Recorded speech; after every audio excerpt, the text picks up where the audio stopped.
La clase de hoy, revisando la tarea de la primer clase que tuvimos hace una semana, es decir, esta cosa del gíglico, ¿no? Había que encontrar qué características y qué clases de palabras reconocíamos, ¿no? Y eso, bueno, evidentemente se sostiene en el hecho del que hablábamos la clase pasada, de que las palabras en español y en general en las lenguas del mundo, pues se pueden caracterizar según ciertos comportamientos sintácticos y cierta caracterización semántica, se pueden clasificar y entonces tener diferentes tipos de palabras, ¿no? Y justamente, bueno, estuvieron el semestre pasado muy enfocados y enfocadas en reconocer, pues, cuáles eran las clases de palabras del español, ¿no? Y entonces ya decíamos la clase pasada, hay sustantivos, hay verbos, hay adjetivos, hay adverbios, hay preposiciones y hay conjunciones, ¿no? Que fueron los tipos de palabras que reconocimos en la clase pasada. Hasta aquí, todo mundo esto lo tiene claro, ¿verdad? Sí. Sí. Ok.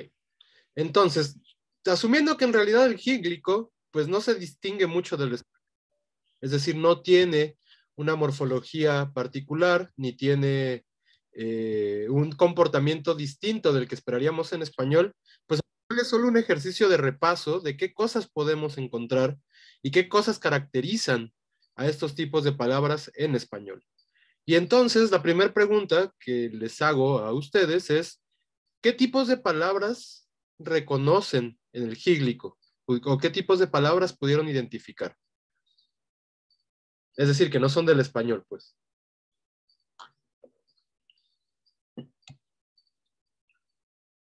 Sí, Marisol. Yo encontré los verbos, sustantivos y adjetivos.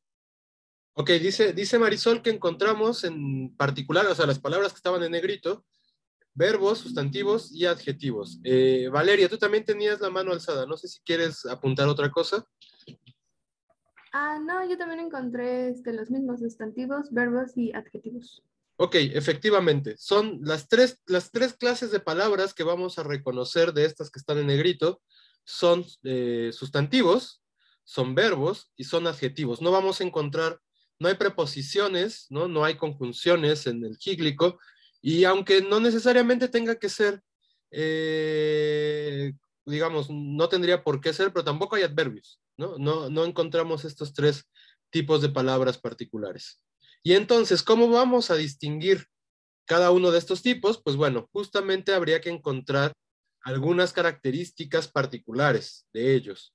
Y entonces, bueno, podemos distinguirlas por lo menos aquí, para efectos de lo que tenía que ser este ejercicio, en términos morfológicos y en términos sintácticos, ¿no? Y entonces, bueno, los sustantivos, en términos morfológicos, pues están indicados para una de dos clases, exactamente igual que en español reconocemos dos clases de sustantivos, ¿no? Ojo, otra vez, aquí no estoy hablando de género, ¿no? Habría que distinguir género como una indicación de una concepción social en el cual hay ciertos sustantivos que reciben una marcación distinguible, por lo menos entre masculino y femenino, perdón, y hay otros que más bien pertenecen a una clase de sustantivos que se comportan como los masculinos y los femeninos. Entonces, en realidad son dos cosas distintas, solo que la gramática y la morfología de la lengua, con intención de economizar la clasificación de sus sustantivos, pues va a reducir,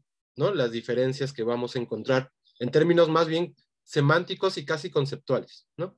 Bueno, entonces, asumiendo eso, vamos a asumir que, bueno, existen los acabados en O, que por convención vamos a llamar masculinos, y los acabados en A, que por convención vamos a llamar femeninos. A la vez, lo que podemos identificar es que existe una marcación de número, ¿no? Y es exactamente el mismo exponente morfológico que indica el número en español como en gíglico, es decir, es esta S con un alomorfo, es decir, una forma distinta, pero que tiene el mismo significado y que es predecible en términos fonéticos, que es, ¿no? Vamos a encontrar en realidad los dos, aunque el que es más común es es nada más la S. Entonces, digamos, eso va a ser en términos morfológicos, eso nos va a permitir identificar qué tipos de sustantivos tenemos. Ahora, sintácticamente, esto que veíamos, la diferencia que veíamos la clase pasada entre palabra y sintagma, ¿no? Cuando hablamos ya de término sintáctico, por lo menos estamos haciendo referencia al sintagma como una unidad, como una construcción que proviene de la extensión de los valores de una palabra en particular.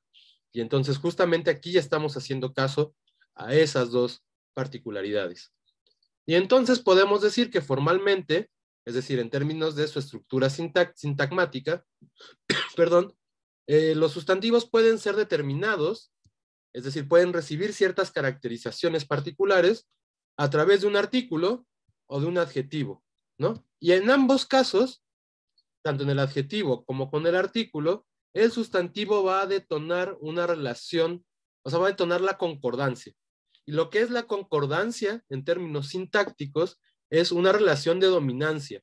Es decir, el núcleo de un sintagma va a darle características a otros elementos que están dentro de ese sintagma, con el fin de decirnos esto es una unidad. Esto hay que entenderlo como un único núcleo, como una única construcción. Y por lo tanto, para que no sea tan problemático a la hora de hablar y ustedes sepan que estoy hablando de una unidad, pues bueno, la lengua tiene procedimientos morfológicos como la concordancia, a través de la cual pues justamente manifiesta, ¿no?, esta unidad y esta relación jerárquica. Recuerden, les decía la clase pasada, toda la sintaxis, quiera o no quiera uno, es una relación jerárquica, ¿no? Y entonces, bueno, justo lo podemos ver con el clemiso. El artículo copia el valor masculino singular del núcleo clemiso. Las hidromurias sucede exactamente lo mismo. El artículo copia el género y el número del sustantivo hidromuria, en este caso plural femenino. O, por ejemplo, sobreumítica agropausa. Habría que reconocer que entonces que existe una forma sobreumítico en contraposición con una forma sobreumítica, ¿no? Lo que va a hacer la distinción es el género y el número del núcleo de esta construcción, ¿no? Entonces, digamos, eso va a ser una característica formal de estos núcleos. Lo mismo podemos decir en términos de la construcción en general. Es decir, el sustantivo o estos sustantivos que reconocemos son núcleos de sintagmas nominales, que es lo que veíamos la clase pasada, que pueden aparecer al interior justo de otros tipos de sintagmas, que también era algo que ya estábamos viendo la clase pasada. De tal manera que, por ejemplo, podemos encontrar una construcción como en un grimado quejumbroso, en donde tenemos un sintagma prepositivo, toda la construcción es un sintagma prepositivo, pero al interior tiene un sintagma nominal, ¿no?, que es un grimado quejumbroso. Y entonces vemos que el comportamiento de esta construcción es muy parecido, o más bien es similar al comportamiento de cualquier otro sintagma nominal en español. De ahí que, por supuesto, pues podamos asumir que pues este es el tipo de construcción que crea estos elementos a los que estamos llamando sustantivos. ¿Hasta aquí esto va quedando claro?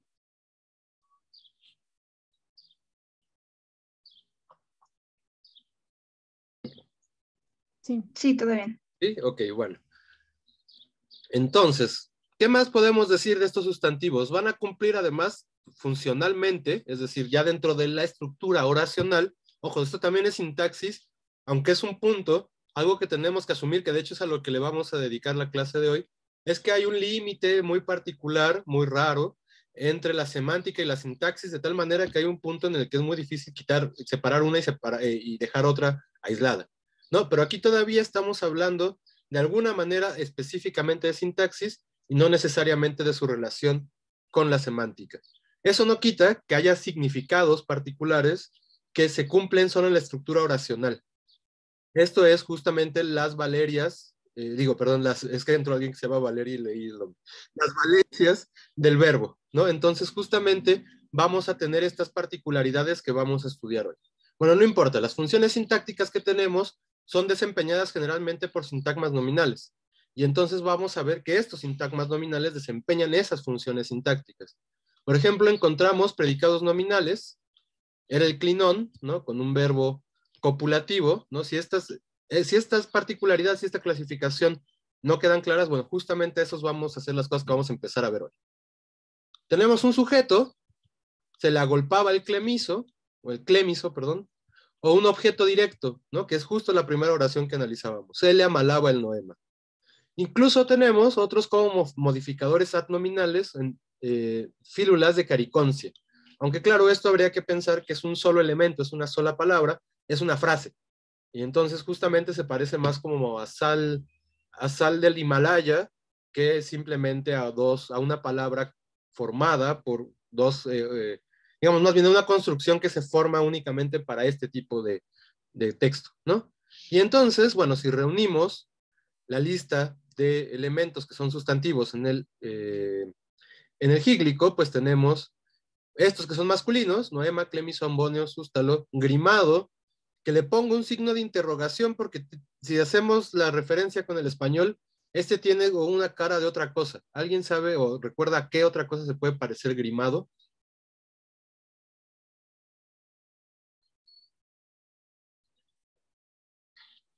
No. No, nadie le encuentra cara de otra cosa. Ajá, lo que dice Kiara por el chat, justamente, que parece un participio. De tal manera que, bueno, si es un participio habría que pensar que hay un verbo detrás. No lo sabemos, no tenemos los datos suficientes, ¿no? Estos son los problemas del lingüista cuando intenta clasificar una lengua que no conoce, es que se empieza a encontrar con estas cosas y ya no todo es tan regular como quisiera, ¿no? Ninguna lengua en realidad es tan regular como quisiéramos.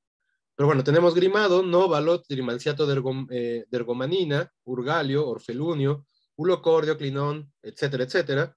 Y tenemos en el femenino hidromuria, incopelusa, fílula, cariconcia, convulcante, etcétera, etcétera, etcétera, ¿no? Esto es en realidad, digamos, una manera de hacer aburrido a Cortázar, ¿no? Pero bueno, hay que pasar también por el análisis sintáctico. Esto es respecto de los sustantivos. Bueno, y también es para que vean lo poderoso que puede ser la descripción lingüística, ¿no? Sin conocer la lengua, haciendo ciertas presuposiciones, estamos ya intentando describir, ¿no? Cuáles son las características de esta lengua llamada gíglico.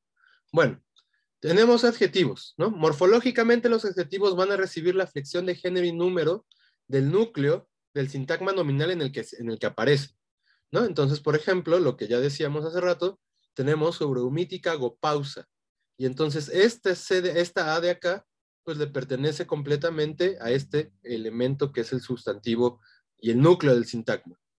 Y bueno, sintácticamente van a aparecer especificando el núcleo al que preceden o anteceden, ¿no? Generalmente vamos a encontrar en el texto que anteceden al sustantivo, pero también hay un caso por lo menos en donde le siguen al sustantivo que están determinando. Y esto en realidad es a lo que se dedican los adjetivos, ¿no? Digamos, cuando tenemos un sustantivo en términos semánticos, pues más o menos tenemos una especie de sustancia medio indeterminada a la que le podemos poner como una cosa muy clara en el mundo, y con los adjetivos lo que hacemos es decir, bueno, si digo perro, pues puede caber cualquier tipo de perro en el mundo, siempre y cuando quepa en la descripción de mi palabra perro, pero si digo perro marrón, bueno, estoy cortando cuáles son los posibles referentes a los que me estoy refiriendo al decir perro. Y entonces justamente esta es una de las funciones del adjetivo y funciona exactamente igual en gíglico. Entonces, más allá de esa función, pues ¿cuál es nuestro inventario de adjetivos? Es muy pequeño. Jadeollante, sobrehumitic, ¿no? Con esta indicación de que le hace falta una O o una A que va a copiar del núcleo. Esterfuros, también esterfuroso o esterfurosa, y argutendido, ¿no? Bueno, argutendit, que también le faltaría indicar la A o la O, ¿no? De hecho, esto tendría que estar así. Y estos son los únicos adjetivos que encontramos particulares del gíglico en el texto. Y finalmente tenemos un grupo de verbos, ¿no? Los verbos morfológicamente, y esto es algo que es único de los verbos en la lengua, es que van a recibir la flexión, es decir, las marcas que nos hablan, por un lado, de este conjunto de nociones un poco caóticas en lingüística, que es tiempo, aspecto, modo, ¿no? Que generalmente en español pues hablamos de tiempo y modo, ¿no? Que es lo que distingue el español, pero bueno, también hay ahí una categoría que es aspecto, que es importante y que en realidad viene acompañado del tiempo, por lo menos en nuestra lengua. Tienen también una cosa que es muy particular de los verbos en la lengua, que es la vocal temática. No sé si ustedes reconozcan este término de vocal temática.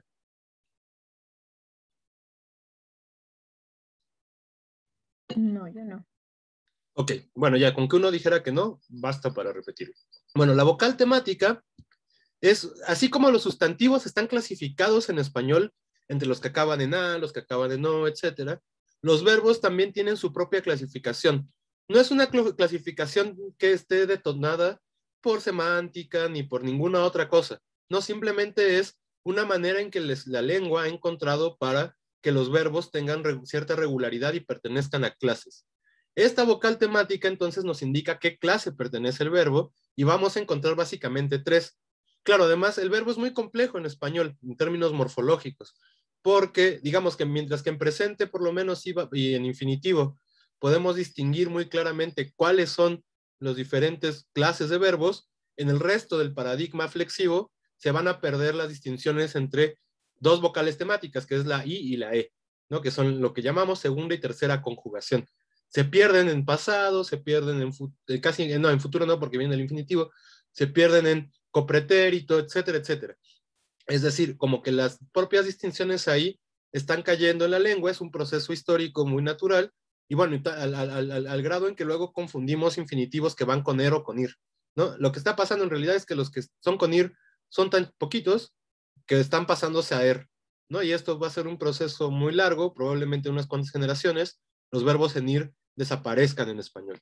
Pero justamente esas vocales a, e i son las que nos indican la clase a la que pertenece el verbo, y eso es lo que llamamos vocal temática. Y eso es una cosa muy particular de los verbos, no aparece en ninguna otra parte del paradigma, ni en ninguna otra clase de palabra.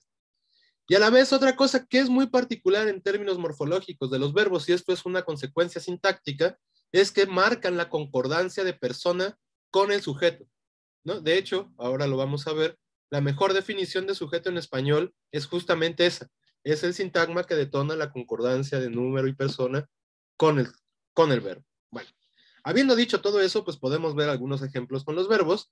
Amalaba tiene, bueno, su raíz amal, esta vocal temática a, y este ba, que pues significa dos cosas, ¿no? Copretérito. ¿Ustedes usan copretérito o imperfecto? Perdón. Creo que ya lo habían dicho, pero nada más para asegurarme. Copretérito. Copretérito. Ok, bueno, entonces está en copretérito y a la vez indica primera o tercera persona del singular, ¿no? Ahí el contexto nos ayuda a determinar cuál es la persona que está ahí. Para movía, también está en copretérito. Aquí la vocal temática tiene un problema, que es que además se vuelve atónica, recibe un acento, y entonces, bueno, podemos por lo menos hacer este corte, ¿no? Para movía, una vocal temática y acentuada que podría ser en infinitivo, les digo que se pierden, ¿no? Yo creería que el verbo es para mover, pero no hay argumentos para decir que no es para mover. Y entonces, bueno, aquí habría que buscar ocurrencias del infinitivo de este para ver cómo es, ¿no? Y la A, que nos marca lo mismo, tiempo y aspecto, ¿no? Y copretérito por un lado, y tercera o primera persona del singular.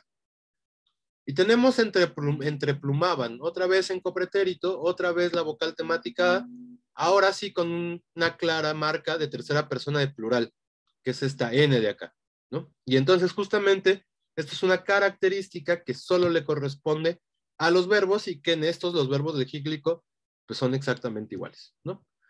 Además, van a tener las tres formas no personales del verbo que reconocemos en español. Es decir, Cortázar tampoco era tan ingenioso como, no sé, Tolkien, ¿no? Que se inventó una lengua aparte para sus novelas, bueno, y luego más bien les creó unas novelas a sus lenguas, ¿no? En este caso, pues más bien es un juego de palabras. Y entonces tenemos infinitivos, relamar, tenemos gerundios, reduplimiendo, y tenemos formas participiales, volposado, que claramente estos en términos funcionales parecen funcionar como adjetivos, que es una de las características de los participios en español, y particularmente de estos, ¿no? Que son los participios que tradicionalmente se llaman pasados, aunque son los únicos verdaderos participios de nuestra lengua. Y sintácticamente vamos a encontrar que son núcleo de un sintagma verbal y a su interior va a tener por lo menos, dependiendo de la estructura en realidad, un sintagma nominal. Es decir, estos son los argumentos, ahora vamos a ver exactamente qué es eso de argumentos, del verbo de cada uno de estos. Y por lo tanto, pues también establecen ciertas relaciones jerárquicas. ¿Cómo analizamos estas relaciones jerárquicas? Bueno, en la clase vamos a preferir los corchetes, ¿no? Desde una vez lo digo, pero en realidad, gráficamente hay varias formas de expresar estas relaciones. El que es quizás la más conocida en lingüística es esto, que es el análisis arbóreo por constituyentes, ¿no?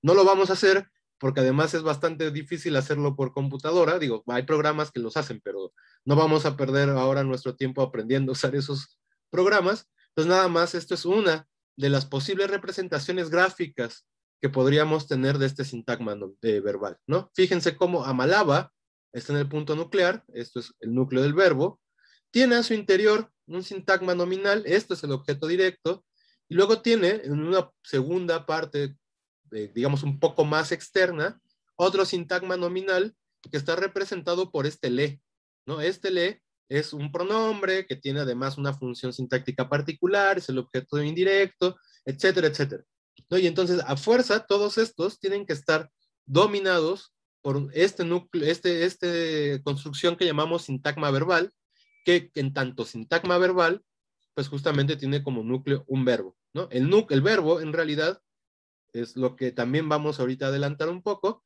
es la parte principal de la oración, ¿no? Y solo el verbo puede aportar información que otras categorías verbales, de palabra, no pueden aportar, ¿no? Y por lo tanto, por eso es tan importante reconocer los verbos. Y bueno, ¿no? ¿Qué es esto que decía? En términos funcionales son núcleo predicativo, otorgan funciones sintácticas según su valencia, ¿no? Otra vez tenemos, los que tienen objeto directo, pues serán transitivos, los ordopenaban. Hay otros que podemos encontrar que tienen incluso la variación, por ejemplo, entre reflexivo y recíproco. Se espejunaban, ¿no? Que esto claramente, digamos, no sabemos más bien si es, no sé por qué me dio pegar, espérenme. Ya. Esto más bien tiene que ver con la lectura que nosotros encontramos en el texto, y como, bueno, claramente el texto pues es una especie de metáfora, es como ese poema de Oliverio Girondo también, que tiene muchos es una especie de lectura como de un acto medio amatorio, digamos, ¿no? Entonces claramente lo más probable es que sea una lectura recíproca, es decir, uno al otro y viceversa. Y bueno, estos son los verbos que podemos encontrar, fíjense.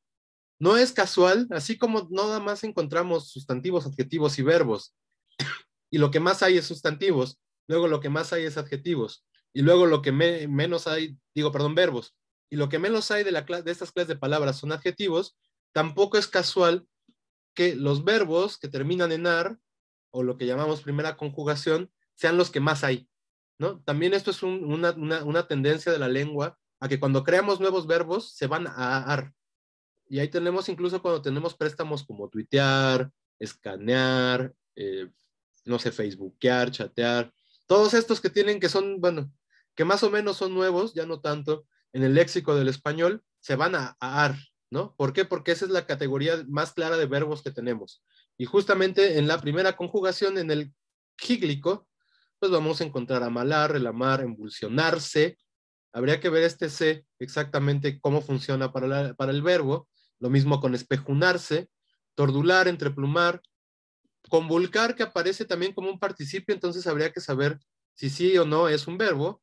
Volposar, resolvirar, ordopenar, ¿no? Y mientras que la segunda y tercera conjugación ni siquiera las podemos distinguir bien, de tal suerte que las pongo todas juntas, y entonces tenemos el posible reduplimir o reduplimer, argutendir o argutender, ¿no? Y había otro que dije ahorita que estaba en gerundio, bueno, no importa, ¿no? Estas serían los verbos que tendríamos para el gíglico.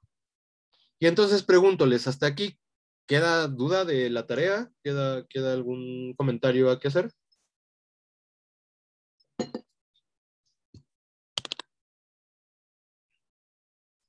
¿No? ¿Todos bien? No, no, yo sí. Este, así es como lo tenemos que entregar. O sea, por ejemplo, en el caso de los verbos con la segunda y tercera conjugación, es que yo me acuerdo que nada más habías dicho que la palabra y el infinitivo. Y Sí, no, en el caso de los sustantivos, el plural o singular. todo esto es más bien para efectos de la exposición de la clase, ¿no? Lo que Ah, importaba ok, es ok. que la tarea se entregara con, o sea, si ustedes reconocían esta distinción y la querían hacer, adelante, ¿no? También esto es como cada quien sus propias habilidades como analistas de la lengua, hasta dónde las llevamos y hasta dónde no nos dan ganas de hacerlas más, ¿no? Entonces, digamos, mientras cumpla la tarea con lo solicitado está bien, esto pues claramente no les iba a encargar un análisis arbóreo porque no sé si lo saben hacer, ¿no? Entonces, ajá, calma, ¿no? No todo es cumplir tanto con la tarea, sino como también estar aprendiendo. Entonces, hasta aquí, más allá de lo formal de la entrega, ¿alguna duda? Bueno, yo sí tengo una duda que todavía es una pregunta que no está respondida aquí. ¿Qué tipo de palabras son? ¿Son palabras léxicas o son palabras gramaticales? Y por lo tanto, ¿cuál es la diferencia entre una palabra léxica y una palabra gramatical? Sí, Abigail. No estoy segura, pero las léxicas son las que pueden ser núcleos, ¿no? O sea, que tienen el significado, más bien las que marcan el significado de la oración, mientras que las gramaticales tal vez sean los enlaces. Ok, muy, enlaces. Déjame apuntar eso bien, enlaces. Ok, bueno, tenemos una primera propuesta de clasificación o de diferenciación y, perdón, creo que había sido tú, Colin, ¿verdad? Que me había alzado la mano. Sí, por favor.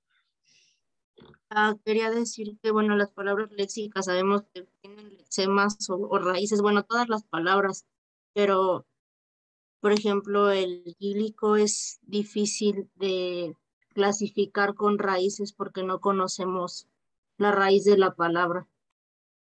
Ok, esto lo que está apuntando Borja y la idea, Colin, y la idea de Abigail de los enlaces, es algo con lo que me gustaría que siguiéramos pensando. No sé si alguien quiera hacer otro comentario respecto a la posible distinción entre lo léxico, ¿no? Que ya se puso ahí en relevancia una idea que es acerca de las raíces y estas gramaticales que tienen que ver con enlaces.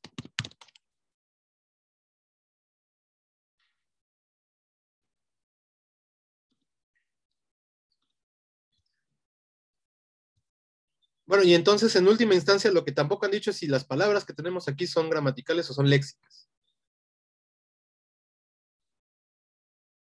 Alejandra, sí. Bueno, son léxicas según lo que yo identifiqué.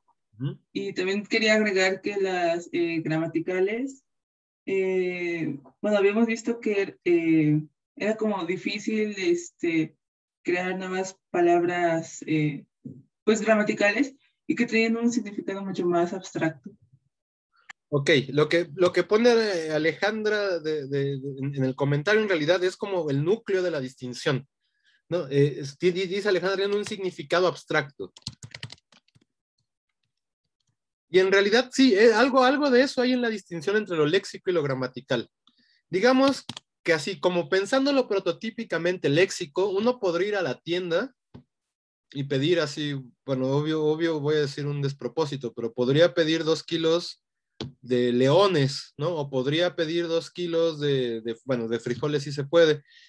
Podría llegar y decir, deme una torta para llevar.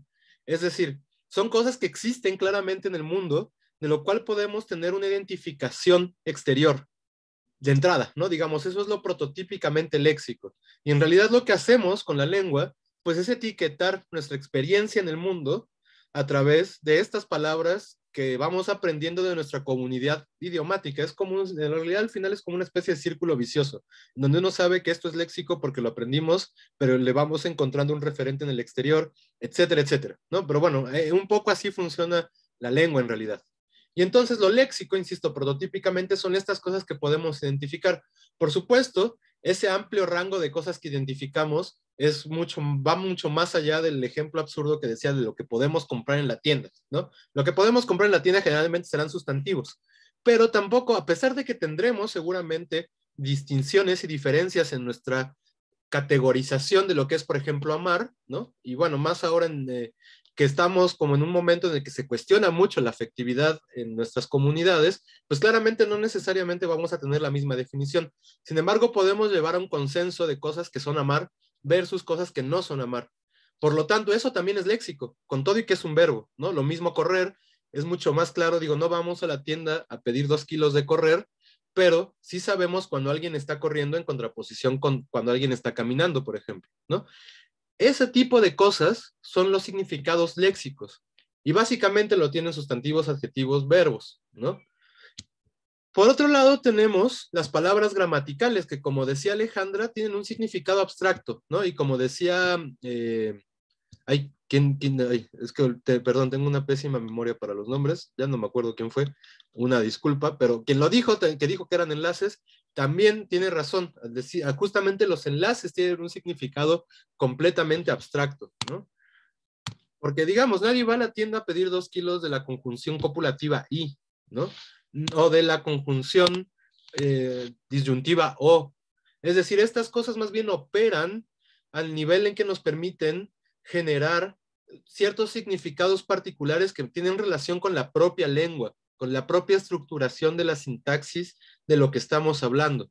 De tal suerte que, por ejemplo, el verbo ir tendrá significado léxico en una oración como voy a la tienda, en donde claramente este está indicando un desplazamiento, ¿no? Y lo podemos definir en contraposición con el significado gramatical del verbo ir en construcciones como voy a comprar a la tienda. En donde este verbo en realidad tiene un significado gramatical de futuro. Ya no está desplazándose nada, ¿no? Simplemente está diciendo que la oración, que la acción está puesta en un espacio, en un temporal que es posterior al momento en el que yo estoy hablando. Y tan es un significado gramatical que no nos importa preservar, digamos, la identidad de esta palabra y pues, digamos, ¿no? Es muy común encontrar cosas como voy a la tienda, voy a comprar.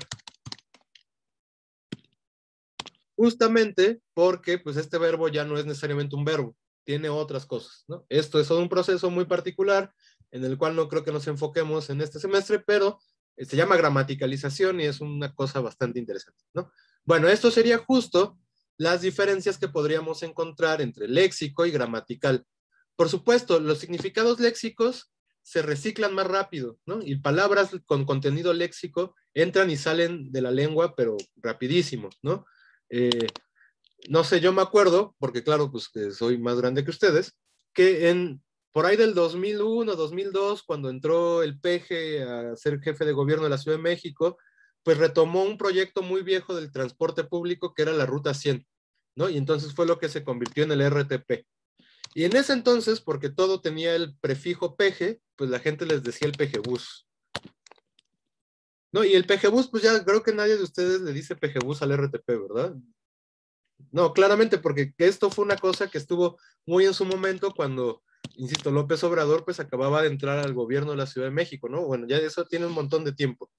Esto, probablemente el que se haya quedado es RTP.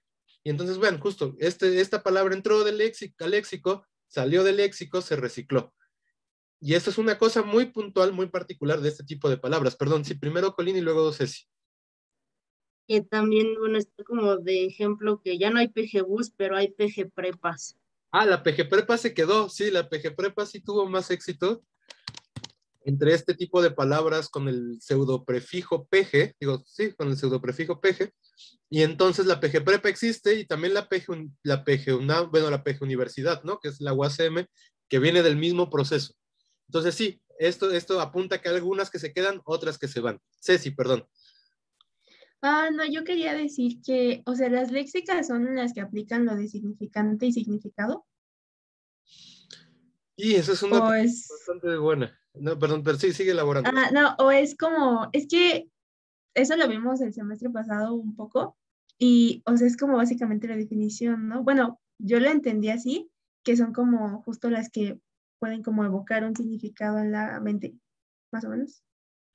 Más bien la diferencia es que, bueno, estamos ahí hablando del signo lingüístico como lo planteó Saussure pues hace más de 100 años, ¿no? Que es esta idea de que el signo lingüístico es la unión que tenemos entre un continuo de habla, ¿no? Una serie de fonemas articulados, que sería el significante, y un concepto mental que se le atribuye a esa seriación de cosas, que sería el significado.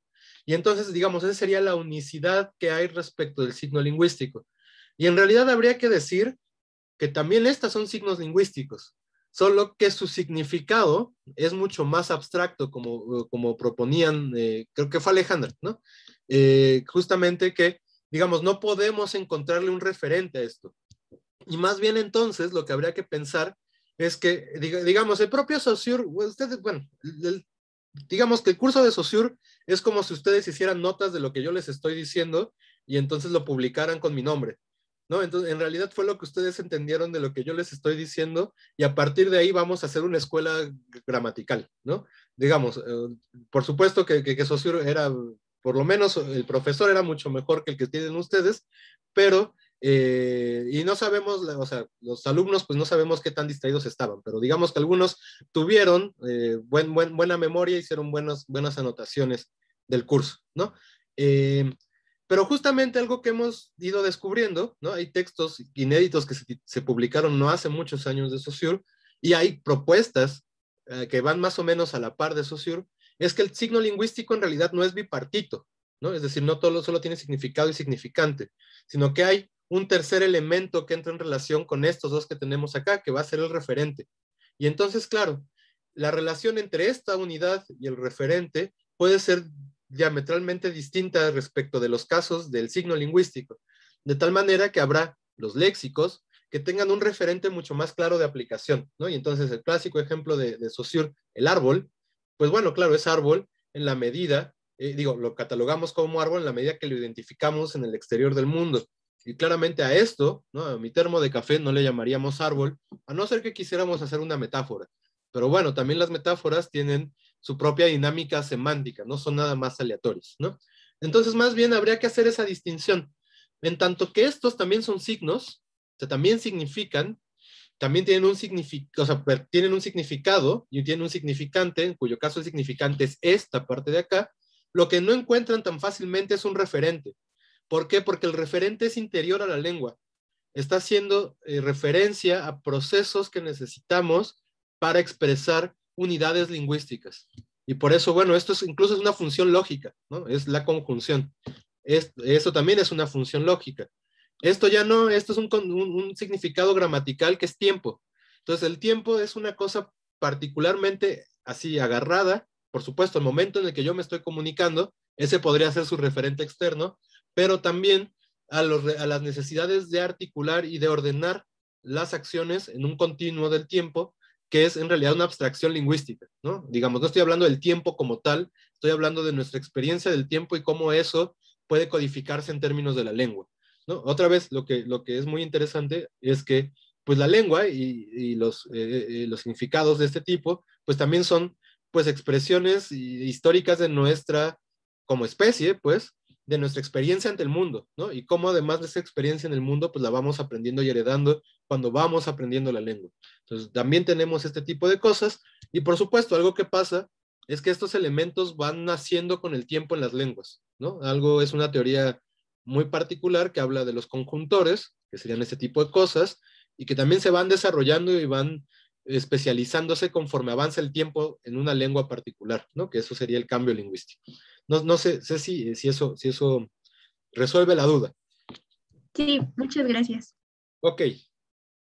Entonces lo que habría que decir es que justamente las palabras del gíglico son léxicas, no desarrolla palabras gramaticales. En realidad, estas palabras gramaticales, para que se creen, es mucho más difícil, tarda mucho más tiempo, no se crean nada más porque sí se echan al bote de la basura como con el PGBus, sino que en realidad, pues estas son lo que llamamos son clases cerradas. Es decir, no entra cualquier miembro a esta clase y una vez que entra, reordena todo el sistema y es muy difícil que salga.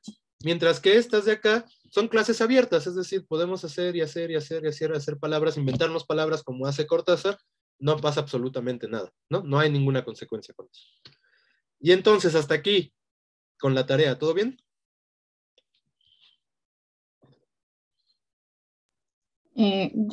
Bueno, ahorita, digamos, como para tenerlo más claro, las palabras léxicas serían, pues, digamos, para cerrarlo en las clases de palabras entrarían los verbos, sustantivos y adjetivos. En las léxicas, sobre todo esos, los adverbios tienen una cosa rara. que hay unos que son parte, que son como abierta, y uno puede derivar de adjetivos, adverbios, como con mente, rápidamente, testarudamente, lo que sea. Y entonces esos como que tienen cierta referencia mucho más léxica, ¿no? Habrá otros como solo, que quién sabe qué sea, ¿no? Como solo, como únicamente. Entonces esos son mucho más gramaticales. El problema no es con la distinción entre léxico y gramatical, el problema es con la clase de adverbios, que decía que, pues bueno, ¿no? Históricamente ha sido una cosa en donde ha cabido cualquier palabra que no sepamos los lingüistas acomodar. Como, ¿qué hacemos con esto? Pues toda la categoría de adverbio y que se hagan bolas después. Entonces, bueno, justo ahora estamos en el momento en que estamos resolviendo esas bolas que nos dejaron históricamente, ¿no? Que es decir, que hay en los adverbios. Y es una discusión que no ha acabado, no acabará por lo pronto en un buen rato, ¿no? Está divertida, pero bueno, o sea, digamos, ese es el gran conflicto con adverbio. Y justamente salen estas palabras, ¿no? Estas diferencias en que porque hay adverbios que son una clase más abierta de palabra, de otros que claramente son una clase cerrada. No están hablando de lo mismo, ¿no? Probablemente porque no son la misma clase de palabra, y habrá ahí, con el tiempo y con la teoría, ir reconociendo otros tipos de palabra que vayamos a encontrar. Sí. Ok, vale, gracias. Ok, bueno, entonces, si ya no hay más dudas, todavía pueden hacerlas, pero si ya no hay más dudas, pues pasemos al tema de hoy. Nada más déjenles proyecto el pizarrón. O sea, este Word horrible que tengo aquí. Ya están viendo el Word en blanco, ¿verdad? Sí. Okay. Entonces, habíamos dicho que la sintaxis partía de, teníamos 3 unidades sintácticas, ¿no? Y que íbamos a partir de la más básica, o de la más pequeña, que es la palabra. Teníamos, y que bueno, ya hablamos un poco de su imposibilidad de definición, de qué cosas podemos entender por palabra, y los criterios que podríamos tener para su reconocimiento. Hablamos de una unidad intermedia, que es el sintagma, ¿no? Y el sintagma, decíamos, bueno, es una proyección de una palabra nuclear que se va a relacionar con otras palabras, y a estas otras palabras, pues digamos que las domina, ¿no? Este núcleo, y en realidad lo que tenemos que reconocer, por lo menos muy estructuralmente posible, así como muy de principios del siglo XX también, es que estos sintagmas van a tener la misma distribución, lo que significa las mismas funciones y ocurrencias que los núcleos que conforman esos sintagmas. De tal manera que, decíamos, ¿no? Podemos ver esto cuando suplimos un sintagma completo por un pronombre. El pronombre también es una forma de sustantivo en realidad, y entonces eso nos demuestra que esos sintagmas completos, sean lo complejos que tengan que ser, funcionan lo mismo que un sustantivo, ¿no? Y eso es lo que detona y lo que nos permite observar que ese es el núcleo que caracteriza toda la construcción, ¿no?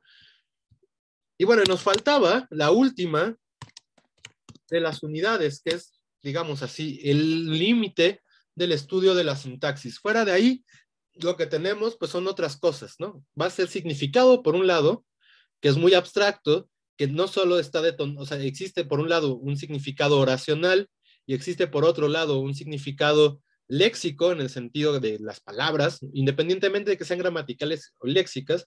Bueno, podemos intentar definirlas, ¿no? Habrá unas que necesiten una definición abstracta como I, habrá otras que necesiten una definición muy concreta y a veces absurda como perro, ¿no? Y ya ven, el diccionario luego tiene unos cosas que parecen ahí trabalenguas con las definiciones. Bueno, digamos, ese significado también existe en la oración, y entonces, después de la oración, pues o tenemos ese tipo de significados, o tenemos uso lingüístico, ¿no? Y por lo tanto tenemos pragmática, tenemos discurso, y tenemos semántica, ¿no? Digamos, hasta aquí, este es el límite en donde la lingüística se ha sentido más confiada y con más capacidad de explicación.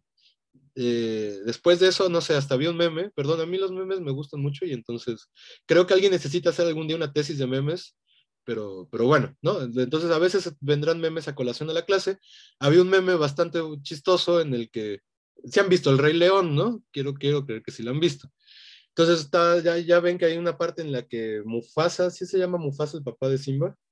Sí, le está diciendo, no vayas a esta parte que es oscura, Entonces justo le dice algo así como, todo lo que toca la luz es lingüística y encontrarás estructura y orden, ¿no? Y le pregunta a Simba, ¿y qué es eso que está en la parte oscura? No, eso es semántica, ahí no te metas, ¿no? Ahí no hay lingüística, quién sabe qué hay.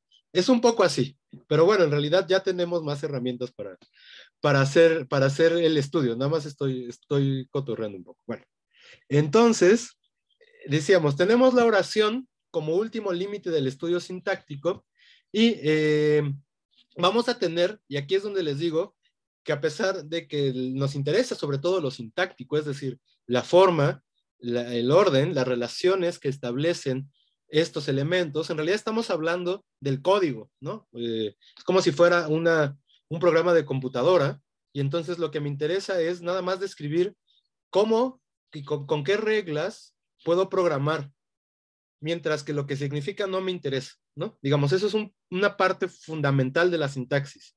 Pero la verdad es que no es posible distinguirla del significado, es muy difícil y necesitamos traerlo a colación todo el tiempo.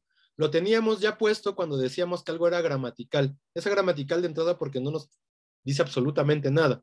Después le encontramos las razones estructurales del por qué es gramatical, ¿no? Entonces, en realidad vamos a tener todo este choro y memes es para decir que vamos a tener dos posibles definiciones de oración. Por un lado, una claramente sintáctica. Por supuesto que nos interesa más esa, pero es muy difícil solo tener esa definición. Y otra que va a ser semántica. Ojo, cuando digo semántico, algo que es necesario reconocer es que no estoy hablando de, digamos, de nociones muy arbitrarias, como decir algo así como el sujeto es el que hace la acción del verbo, ¿no? Eso es una noción muy particular y en realidad vamos a ver que le pertenece a otra parte. Sí es semántico, pero está en otro lugar. Más bien vamos a hablar de características mucho más abstractas, casi matemáticas, para la definición de oración. Justamente ahora las vamos a ver. Y entonces, pues empecemos con nuestra definición sintáctica. Y podemos decir que una oración es un constituido, ¿no? Recordando esta noción entre constituyente y constituido, o construcción. Entonces, sintácticamente una oración, ya está ahí en su pantalla, es un constituido que está conformado, tiene dos elementos que son siempre necesarios para una oración. Un sintagma que desempeña la función de sujeto, generalmente un sintagma nominal, aunque, y es parte de lo que tenemos que ver en el semestre, encontramos también oraciones que desempeñan esa función. Entonces, eso no le quita el hecho de que siga siendo una oración superior la que tiene contenido una oración. Y, por otro lado, tiene un predicado.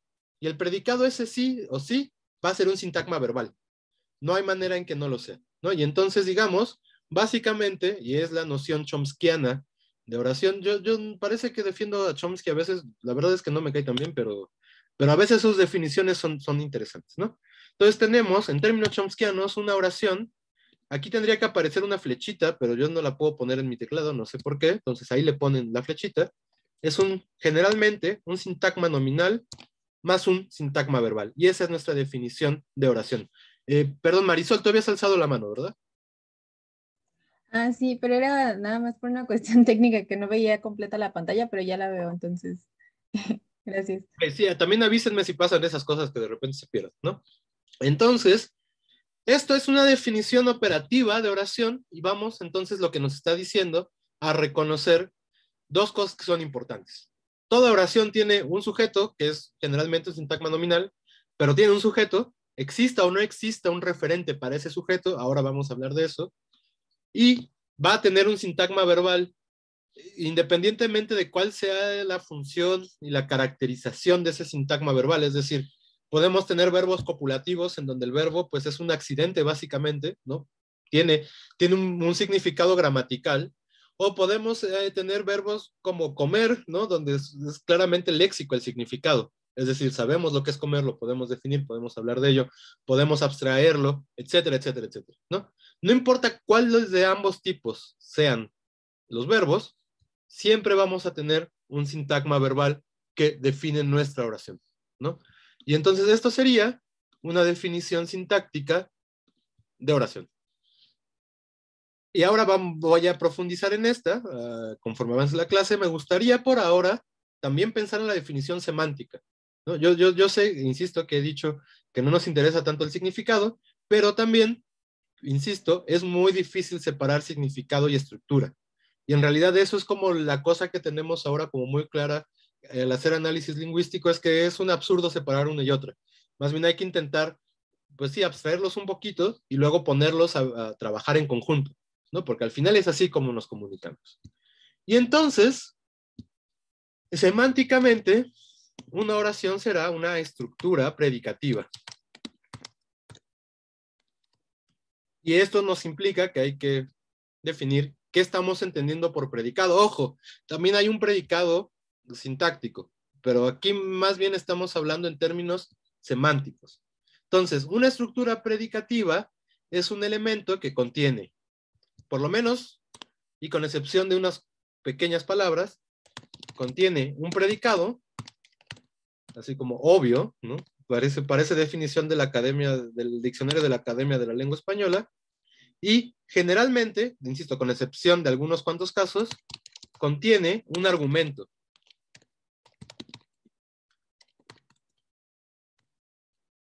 Y entonces, ahora sí, ¿cómo definimos predicado? Un predicado va a ser una función que atribuye una propiedad a un argumento o describe la relación entre argumentos. Y entonces, ahí está nuestra definición de predicado. Ahorita espero que con ejemplos tenga sentido. Y entonces también hay que definir argumento. Y entonces argumento lo definimos como expresiones referenciales que permiten identificar entidades en el mundo. Es decir, estos, en tanto entidades, generalmente son sustantivos. Es decir, hay una relación entre sintaxis y semántica. Hay una proyección constante de la sintaxis, de la semántica a través de la sintaxis, ¿no? Eso es lo que nos debe quedar muy claro. Y entonces hasta aquí, bueno, no, mejor primero los ejemplos para ver si va quedando claro la relación de un predicado. Pensemos en entidades cualesquiera. Pensemos en yo, bueno, no, esa no es cualquier entidad. Pensemos en Pedro, que es una entidad, que es cualquier ente en el mundo que se llame Pedro, y pensemos en pizza. Este, les digo, es el ejemplo prototípico que saldrá en esta clase, no sé por qué. Y entonces pensemos que no hay una relación entre Pedro y pizza. Así como están puestos, son dos entidades que puedo localizar en el mundo, de las cuales puedo hablar de alguna manera, de las cuales puedo decir cosas. Pero así como están puestas, no voy a decir absolutamente nada de ellas. Necesitan un elemento que las relacione. Esa relación, en ese sentido, esta relación que es el predicado es que es una función. Y en este sentido, función es una cosa matemática o lógica, por lo menos, ¿no? Una función es un elemento que toma entidades y arroja una nueva entidad o un nuevo valor de verdad. Esa sería nuestra definición de función, tal como cuando ustedes que tienen no mucho que salieron de la prepa veían así, f de x es igual a no sé qué, ¿no? Yo tiene mucho tiempo ni me acuerdo, ¿no? Pero sé que existían esas funciones y justamente ese es el mismo valor más o menos que le podemos atribuir al predicado. Y entonces, lo que podemos hacer es decir que necesitamos un predicado para meter en relación estos dos. Y entonces un predicado nos va a decir, yo necesito dos elementos, por ejemplo, x, y, para poder generar y poder relacionarme con el contenido y poder expresar todo lo que yo quiero. Y entonces, por ejemplo, el verbo comer, pues puede tener justamente, aquí hubo una coma, perdón, dos entidades, x, y. Y entonces podemos ir completando en términos semánticos esta idea de función, diciendo que x y y van a ser Pedro, que será la función, el elemento x, y pizza, que será el elemento y. Y entonces aquí la función, este predicado, va a buscar, no, bueno, yo necesito un x y necesito un y. Bueno, ya me dijiste que el x puede ser Pedro y que el y puede ser pizza. Y entonces los voy a agarrar, ¿no? Voy a retomar Pedro y pizza para regresar una nueva relación entre estos dos elementos que sin el verbo es imposible establecer. De tal manera que entonces me va a dar una oración. Pedro come pizza. Y en esta relación de Pedro come pizza, tanto Pedro como pizza tienen significados que no estaban originalmente nada más en la entidad Pedro Pizza y que efectivamente se dan a través de este predicado que es el que los está poniendo en relación. Y justamente por eso es que sabemos, o sea, más bien este es el tipo de cosas que nos puede determinar en términos semánticos qué es un predicado. Y los argumentos efectivamente serían estos dos elementos, en este caso Pedro y pizza, que tienen una referencia clara. Sabemos que es Pedro y sabemos que es pizza. Y por lo tanto, esos son identificables en el mundo.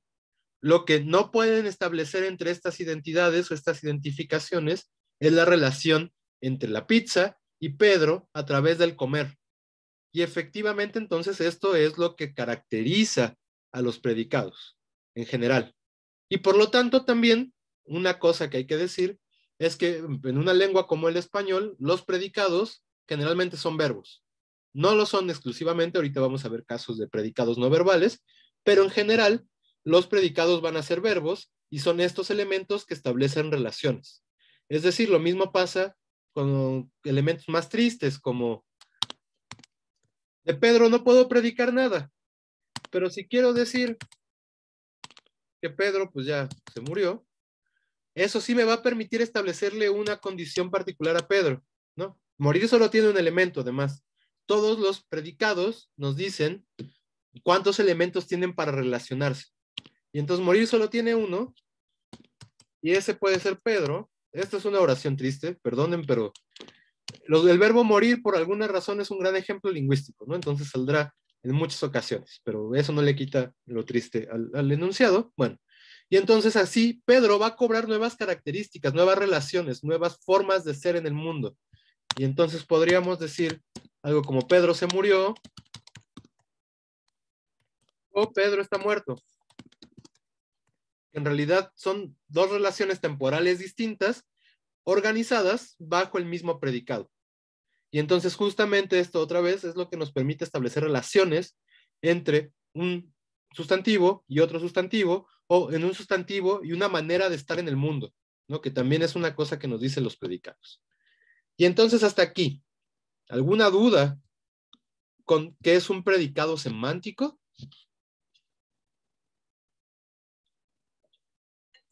No, de momento no. Ok. Bueno, si hay dudas, pues ya saben, regresamos, ¿no? Y entonces decíamos, los predicados tienen argumentos y entonces los argumentos son las cosas que requiere un verbo, sí o sí, bueno, un predicado para relacionarse. Esto nos lleva a poder clasificar los predicados según el número de argumentos que tengan.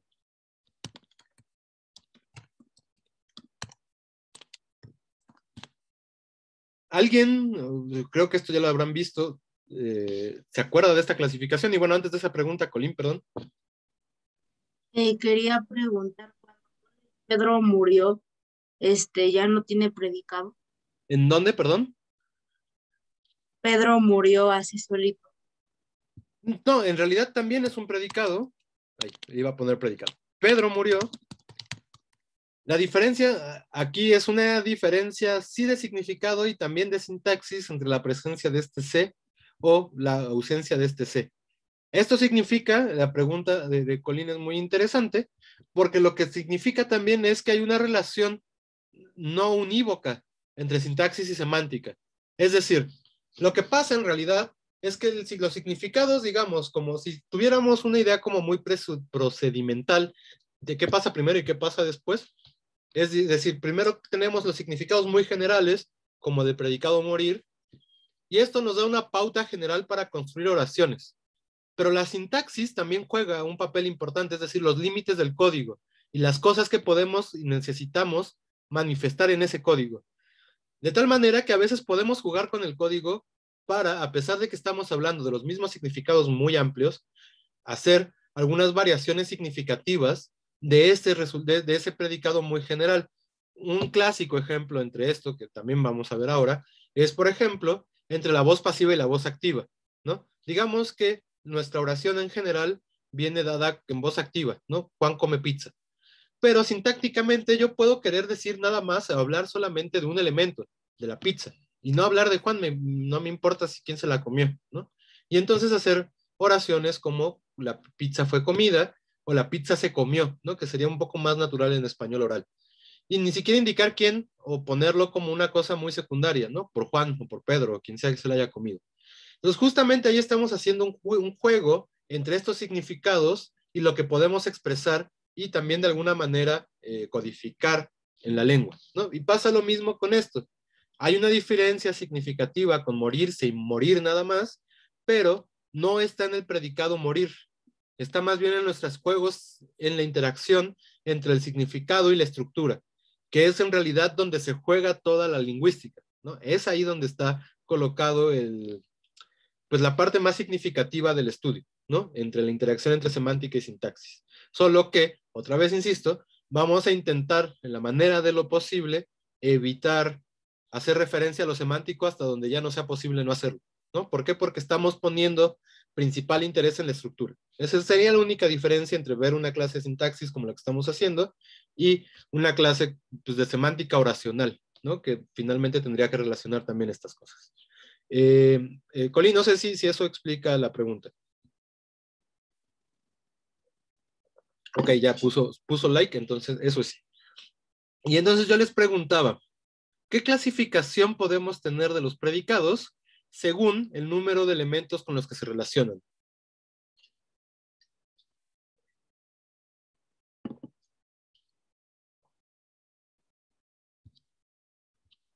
Bueno, si no, Abigail.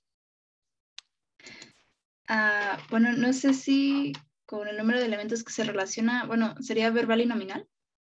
No, que aquí justo en la medida en que es incluso significado, ni siquiera estamos pensando en qué categoría tienen. En realidad, ok. digamos, además, lo que estamos diciendo es que generalmente el predicado es un verbo, entonces es el verbo con cuántos elementos se relaciona, pero ahí hay un paso más digamos, de concretud hacia la sintaxis, ¿no? Aquí todavía lo estamos intentando aislar un poquito más. Entonces, no importa. Si no se acuerdan, pues los vemos ahora, aunque alguien ya puso algo en el chat. Ok, y Kiara pone en el chat una pregunta o respuesta que de hecho es un problema medio también de categorización. O sea, efectivamente al final, esto en términos sintácticos se termina desarrollando en lo que conocemos como verbos intransitivos, verbos transitivos, verbos bitransitivos, impersonales, etc. Pero digamos, aquí todavía otra vez, cuando hablamos de eso, ya estamos hablando de funciones sintácticas, es decir, hay un paso más de concretud. Aquí todavía estamos solo pensando en la abstracción de cuántas cosas se le pegan a los verbos. Y entonces, podemos decir básicamente que hay 4 posibilidades. Que haya ninguna, y entonces les vamos a llamar serovalentes. Que se relacionen con una cosa, y entonces van a ser monovalentes.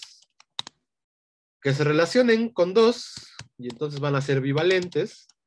Y que se relacionen lo más que pueden, es un límite de los predicados, que sea con 3, y entonces van a ser trivalentes.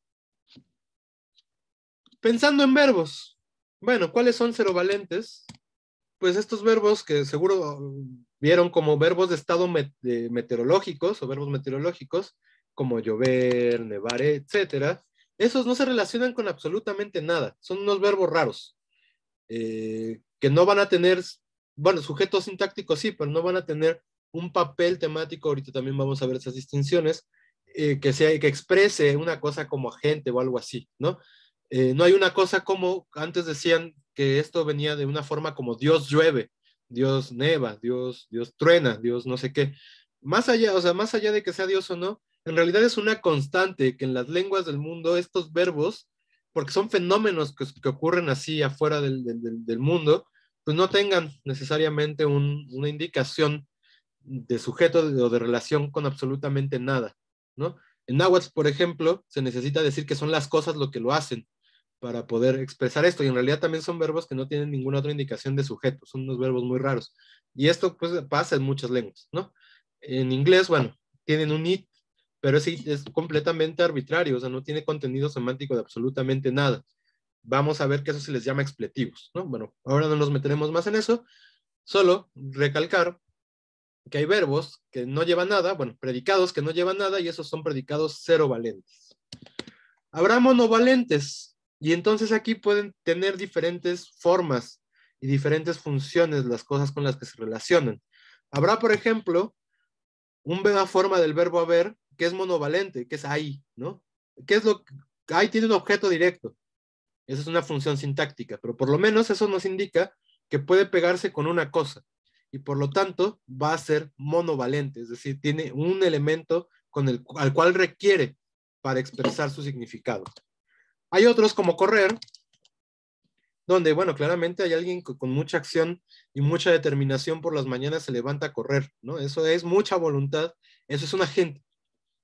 Y tenemos otros como morir, en donde, bueno, a no ser que también le hagan caso a los memes creo que muy generacionales en este caso, donde la gente ya está deseando morirse, en realidad lo más que uno espera es no desear morirse. Entonces son cosas que suceden, que le atraviesan a uno, bueno, al final ya uno ni se entera, ¿no? Pero digamos, uno es más un paciente, más que una persona que tenga acción y agencia.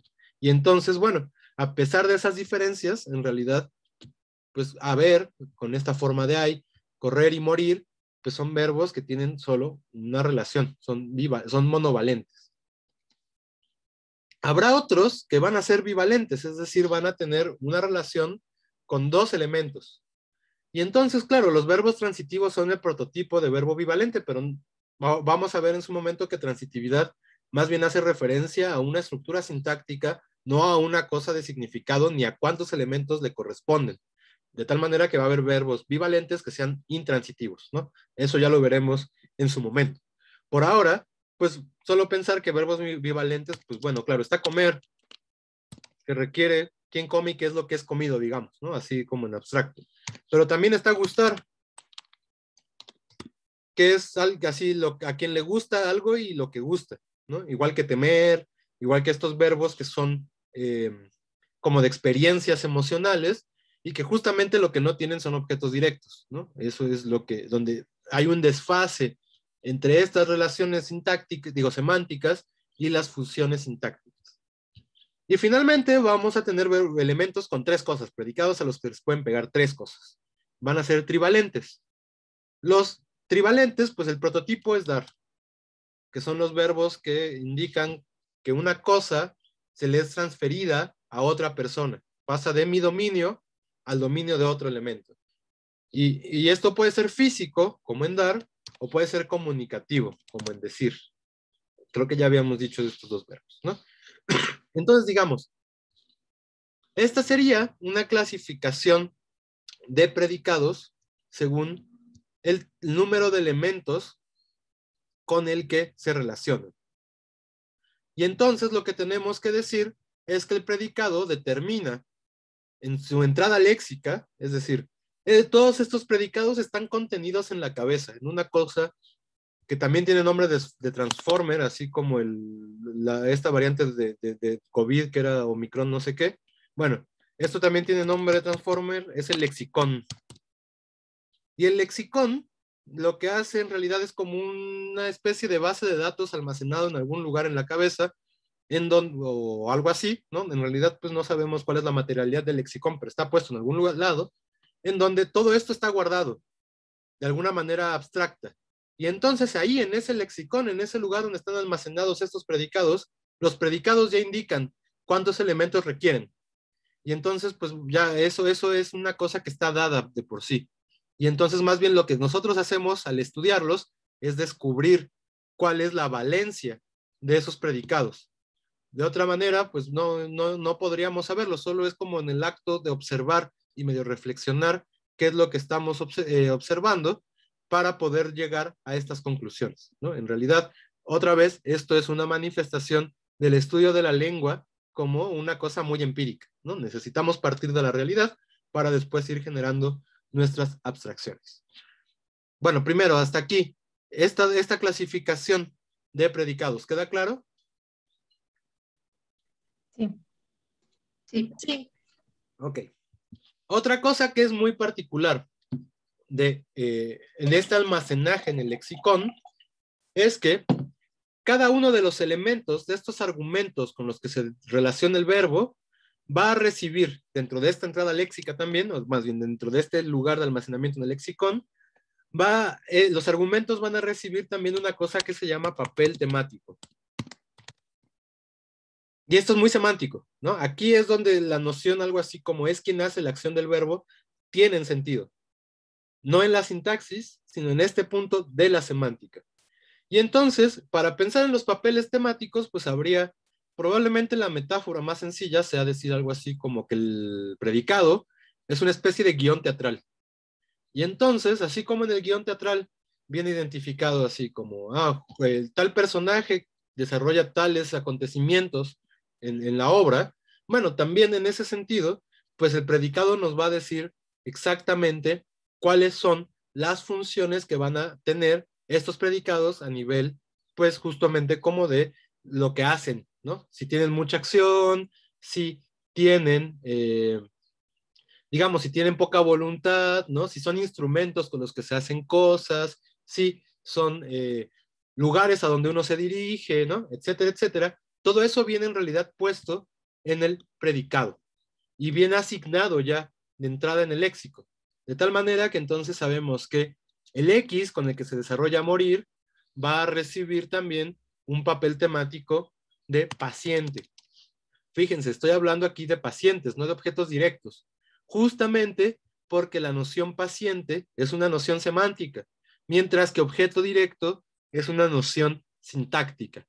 Vamos a ir reconociendo que hay papeles temáticos asociados generalmente a una función sintáctica, o por lo menos prototípicamente, como claramente la gente está asociado con el sujeto, de tal manera que nuestra definición, pues digamos como tradicional de sujeto, pues tiene que ver más bien con esa agencia.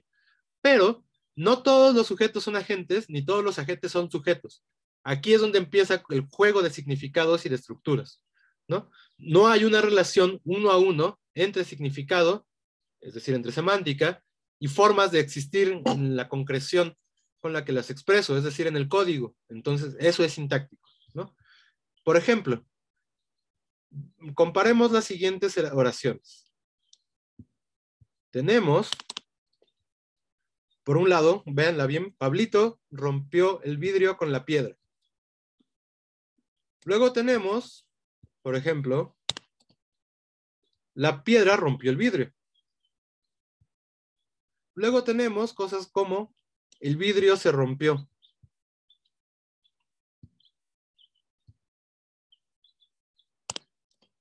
Y finalmente, claro, como consecuencia de todo esto, Pablito teme a mi regaño. Pobre Pablito.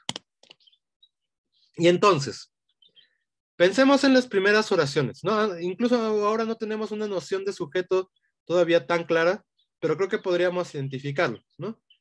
Pablito rompió el vidrio con la piedra. ¿Cuál sería el sujeto de esa oración? Pablito. Pablito, ¿no? No hay duda, Pablito es el sujeto. La piedra rompió el vidrio. ¿Cuál sería el sujeto de esa oración? La piedra. La piedra, ¿no? Ya con esto no hay problemas de reconocimiento. Y el vidrio se rompió. ¿Cuál sería el sujeto de esa oración? El vidrio. El vidrio, exactamente, ¿no? Fíjense cómo básicamente en los tres casos estamos comunicando cosas más o menos parecidas, ¿no? Por supuesto que no es lo mismo. Pero, mientras que en Pablito rompió el vidrio con la piedra, podemos identificar que el sujeto tiene acción, tiene voluntad, parece que actuó con determinada intención, ¿no? Es muy diferenciado, lo podemos reconocer, podemos identificar a Pablito, que después va a recibir el regaño. Eso sería un agente. Y entonces aquí tenemos un sujeto agente. Y esto viene identificado por los papeles temáticos de romper, que está asignado por lo menos alguien que rompe y lo que se rompe.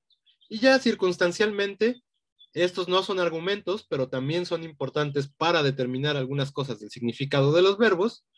el instrumento con el que se hace la acción, y en este caso es con la piedra. Y entonces tenemos un sujeto agente, tenemos un paciente, que es el vidrio, y tenemos un instrumento. Y estos son papeles temáticos. Ahora no nos vamos a detener en clasificar los papeles temáticos, lo haremos la siguiente clase, pero para que vayamos viendo qué cosas podemos encontrar ahí. En cambio, fíjense, ¿cuál es pensando que sujeto, en este caso es agente, el vidrio es un paciente porque es el que es afectado por el actuar de la gente, y tenemos un instrumento que es con lo que se hace, pasemos a la segunda oración. La piedra rompió el vidrio. ¿Qué papel temático tiene aquí el sujeto? Que ya dijeron es la piedra.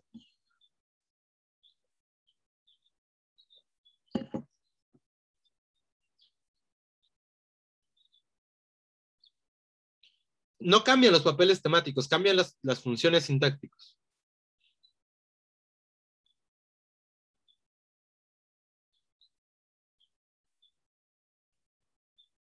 Entonces también sería... Instrumento. Exacto, exactamente. El instrumento aquí sería el sujeto. Y fíjense, lo que sí sigue siendo es que el paciente recibe la misma indicación, que es la de objeto directo. Y en el vidrio se rompió. ¿Cuál es nuestro sujeto?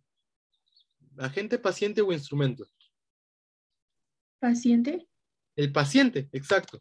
En esto se parece mucho más a lo que llamamos voz pasiva, que justamente tiene las características de pasar al paciente a la posición sintáctica de sujeto. Y por lo tanto, entonces lo que estamos viendo aquí es que tenemos, vean cómo estamos hablando solo de significado todavía, y estamos empezando a ver que el significado no se relaciona de una sola manera con la estructura.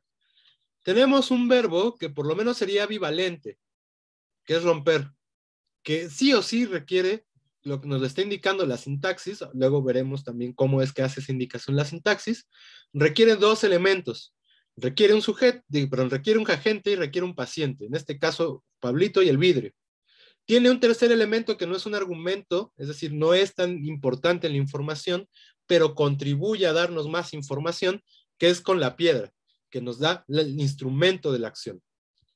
Y entonces, esa relación de dos cosas puede ser expresada a través de diferentes maneras, en donde en realidad la que está haciendo el juego es la sintaxis. De tal suerte que tenemos, otra vez, un sujeto agente, un sujeto instrumento y un sujeto paciente. Esto al final también tiene consecuencias en el significado, pero sobre todo en el significado en el discurso. ¿Qué nos está diciendo? Aquí estamos hablando de Pablito, es el tema de la oración. Aquí estamos hablando de la piedra y aquí estamos hablando del vidrio. Son tres diferentes elementos que quiero poner como tema de conversación, expresados los tres a través de sujetos, con el mismo predicado, que es romper. Por lo tanto, en realidad, otra vez, estoy haciendo juegos de las relaciones semánticas a través de la sintaxis, por lo que me interesa comunicar al final. Y esta es la importancia que tiene observar todo el proceso a través, pues, de esta clasificación de predicados. Hasta aquí esto, ¿va quedando claro?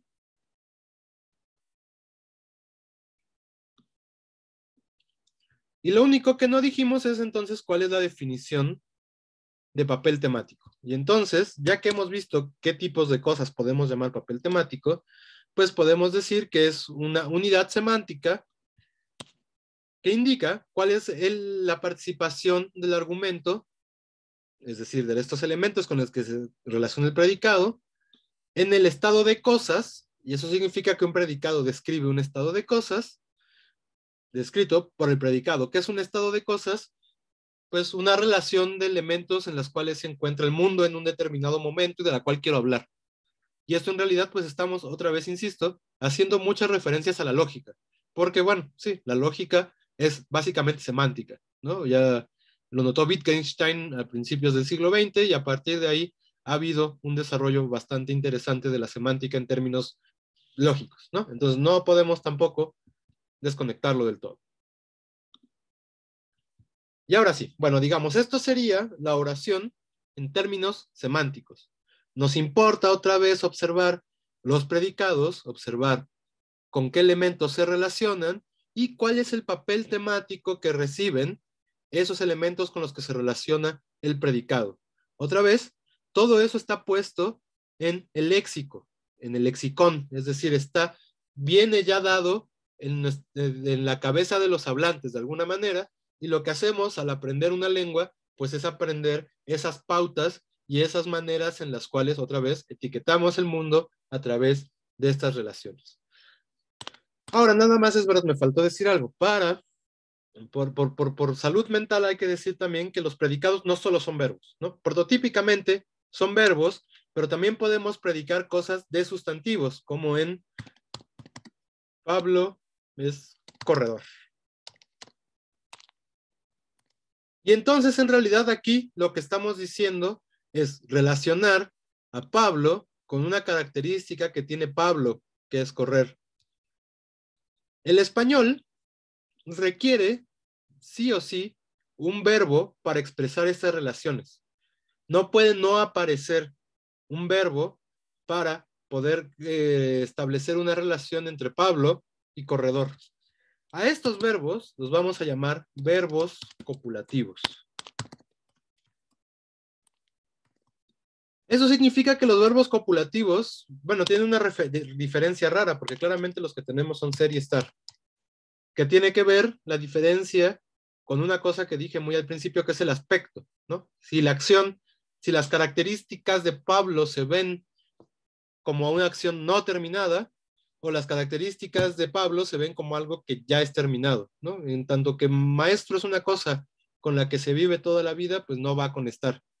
En tanto que la gordura, por ejemplo, es una cosa que puede ir cambiando a lo largo de nuestras vidas, bueno, ahí sí podemos decir Pablo está gordo o Pablo es gordo, ¿no? Dependiendo también cómo lo concibamos. Si nos interesa solo ver la acción en este momento o decir que está acabado y es una característica que ya le corresponde a Pablo, ¿no? Bueno, no importa ahorita esa diferencia entre ser y estar, lo que importa es que en realidad pues tienen muy poco contenido semántico. ¿Por qué? Porque lo que nos ayudan es a relacionar estas cosas.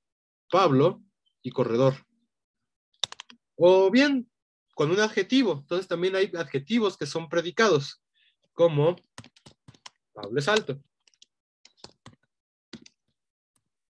Y fíjense, se detona exactamente el mismo procedimiento. Aparece un verbo que requerimos solo para expresar cosas que en español no pueden expresar otras palabras que no sean los verbos, es decir, tiempo, aspecto y modo. Estos verbos solo sirven para eso en realidad. Y entonces, ya, no, lo único que quería decir es que podemos encontrar estos tipos de predicados y tenemos un predicado muy particular que son las preposiciones. Las preposiciones son predicados monovalentes. Siempre requieren de otra cosa. De tal manera que uno no puede decir en requiere otro elemento para dar la expresión completa. Y eso es lo que lo convierte en un predicado. Y además que esa expresión, por ejemplo, en la tienda, va a recibir, así como comer y pizza recibían valores particulares al relacionarse, Pablo y pizza recibían valores particulares al relacionarse con el verbo comer, pues la tienda también va a retomar un nuevo valor completo cuando se relaciona a través de en, es decir, de una preposición. Y entonces también esto los hace predicados. Por supuesto, en la oración los que nos importan, o bien son estos, las preposiciones las vamos a obviar, no pueden ser tan fácilmente un predicado en una oración. Nos vamos a quedar solamente con nuestro prototipo, que son los verbos como predicados, que son los más importantes, y en segunda instancia con estos que son, en Pablo es maestro, será un predicado nominal, y en Pablo es alto, será un predicado adjetival, ¿no? Justamente porque estamos o bien predicando un nombre de Pablo como maestro o corredor, o estamos predicando un adjetivo, alto, gordo, feo, lo que quieran, ¿no? No hablemos mal de Pablo. Pero bueno, esto también, hasta aquí. ¿Queda claro?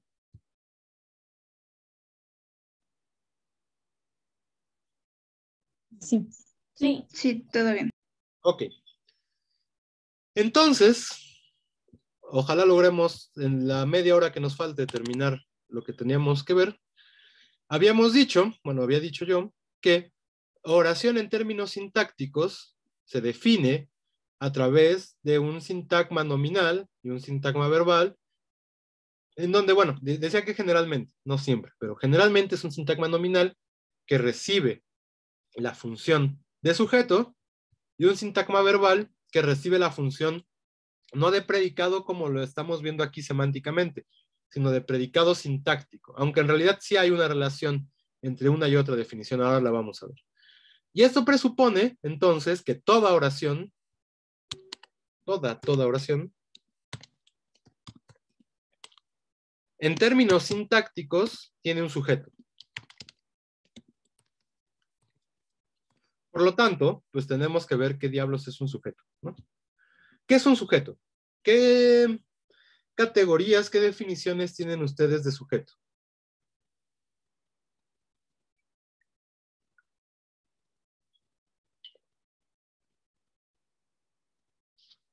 ¿Es un sustantivo? Suele ser un sustantivo. Ok, ajá. Me dice Marisol, suele ser un sustantivo. ¿Qué más?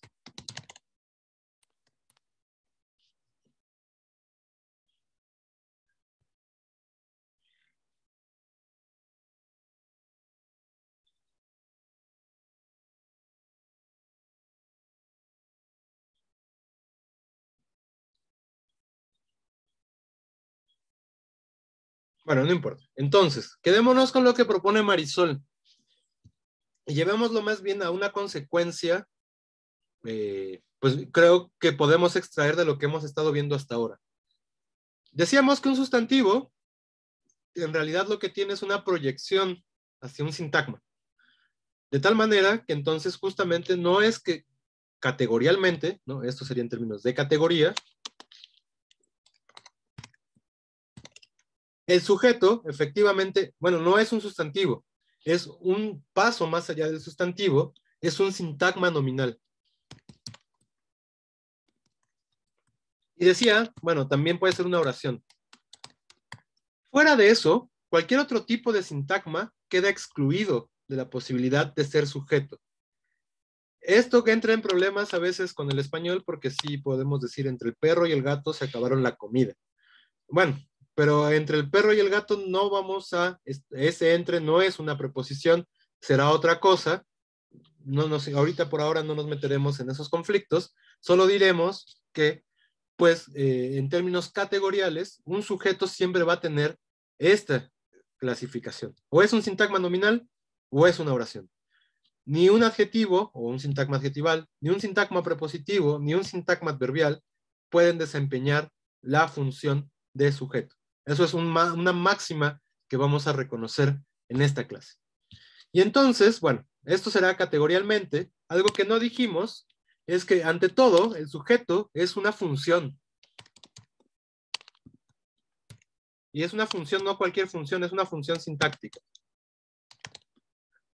Suele estar asociada, por supuesto, a cierto papel temático, como ya lo había dicho, que es el de agente. Pero, bueno, creo que ya aquí, con estas oraciones de arribita, pues queda claro que no solo hay un agente que es sujeto, ¿no?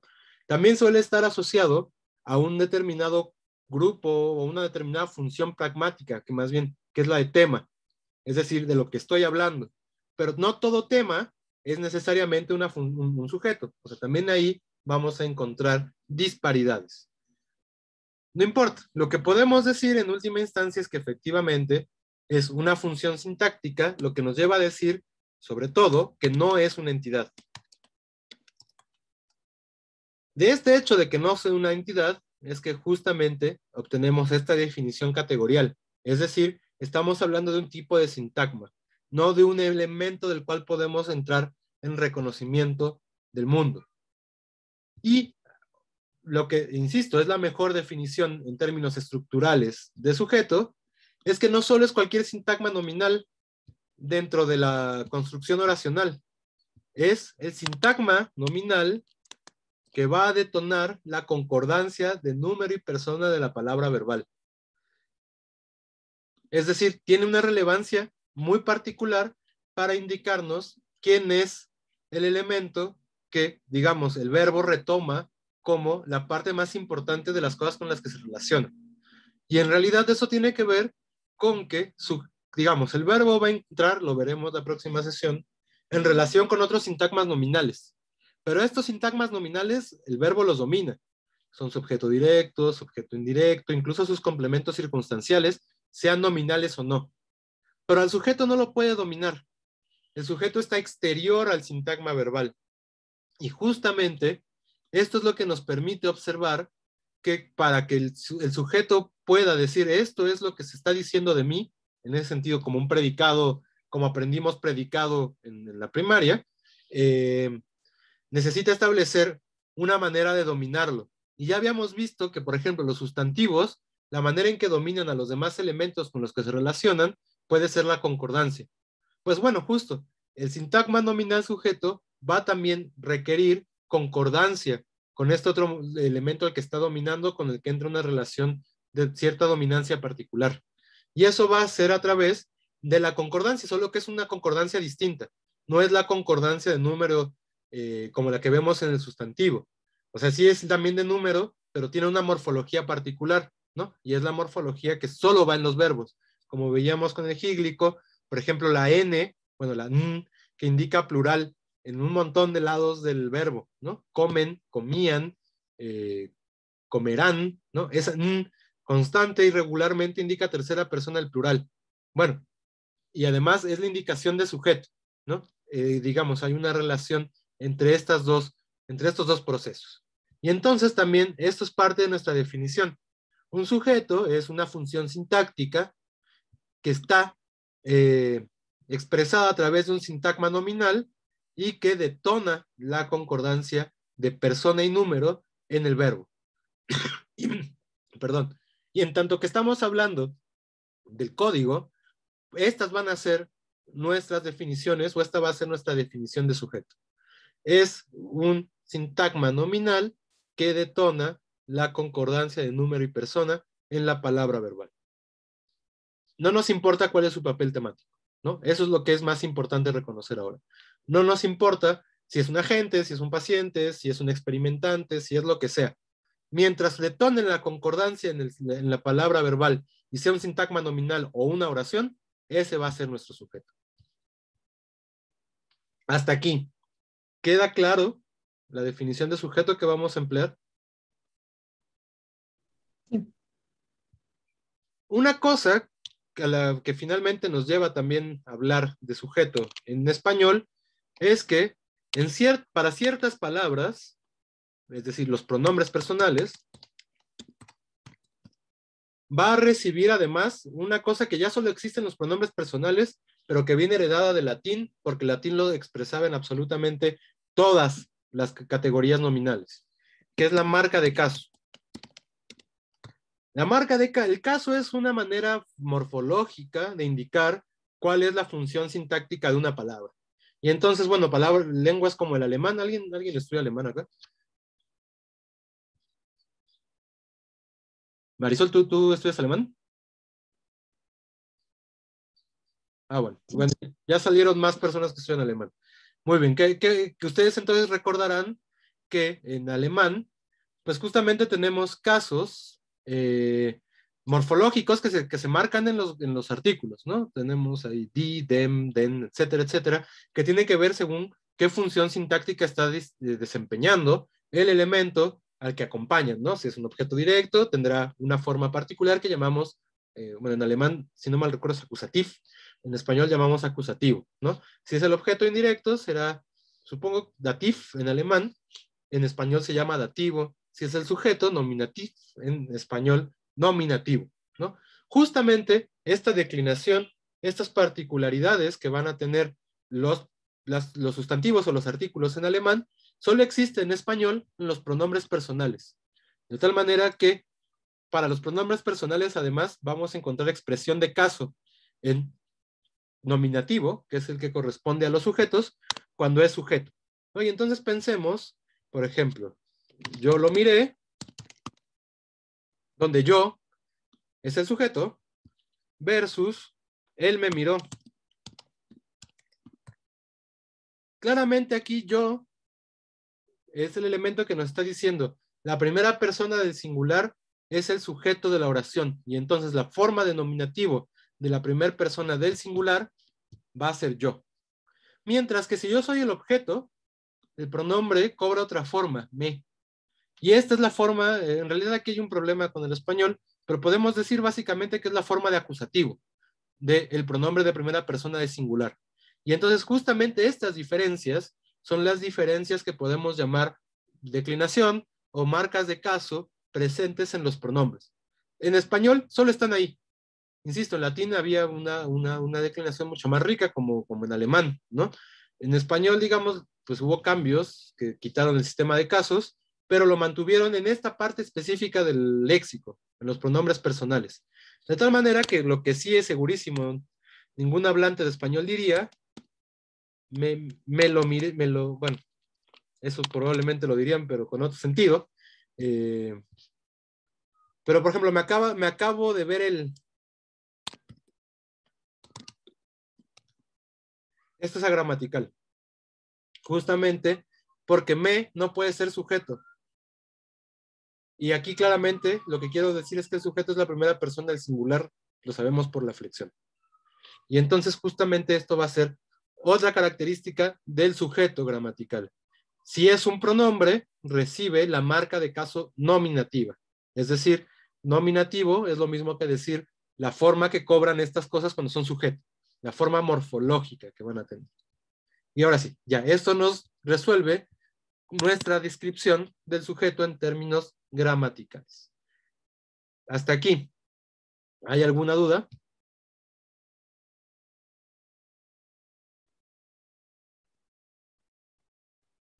No. No. Ok, bueno, entonces, algo que es importante observar es que además, sintaxis, algo que he estado diciendo en realidad desde hace 2 clases, y semántica se relacionan, pero no son lo mismo. ¿Cómo lo sabemos? Hace ratito dije que había verbos cero valentes. Es decir, que no se relacionan con absolutamente nada. Llover será un gran caso para estos ejemplos. Llover. Pero quiero decir, o sea, llover es en infinitivo, pero si lo digo en un predicado, en una oración, probablemente diga llueve.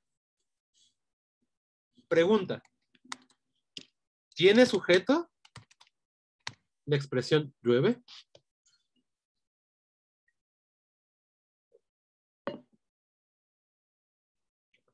No. No. Ok, Ceci dijo que no, no sé quién fue el otro no, pero ya fueron 2 nos. Pero entonces Ceci y el otro no, perdón que no vi quién fuera. ¿Por qué no tiene sujeto? Le voy a poner ahí sujeto no por 2, hay 2 respuestas de no. Porque no es como que algo o alguien llueva, sino que pues solo llueve, ¿no? Solo pasa.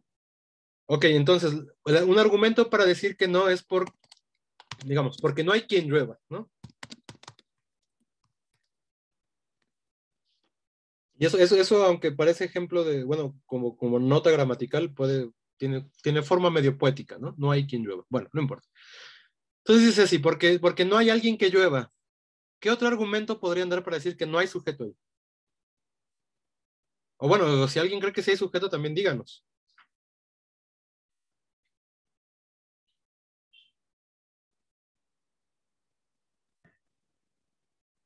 Marisol, ¿tú querías decir algo?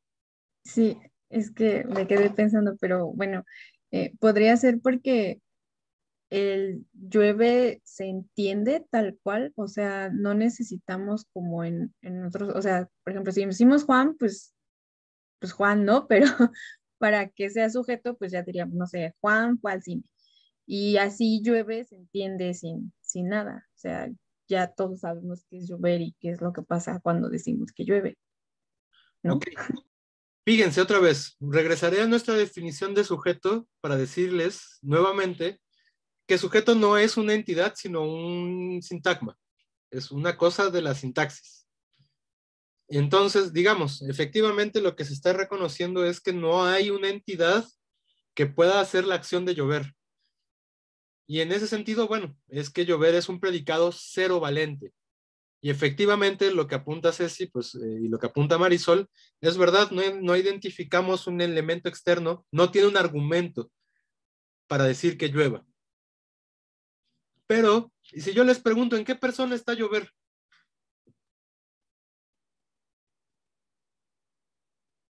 ¿Hay una persona en la que esté conjugada?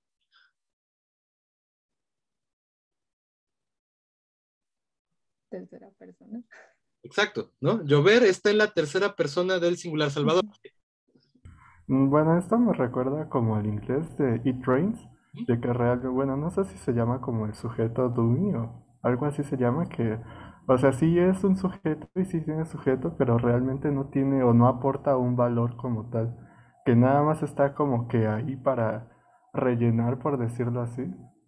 Exacto, ¿no? O sea, justamente eso es lo que uno tendría, y ahorita iremos a la diferencia entre el español y el inglés, pero tendríamos que pensar es un poquito ese nivel de abstracción, ¿no? Por eso les preguntaba ahora, ¿en qué persona está conjugado el verbo llover?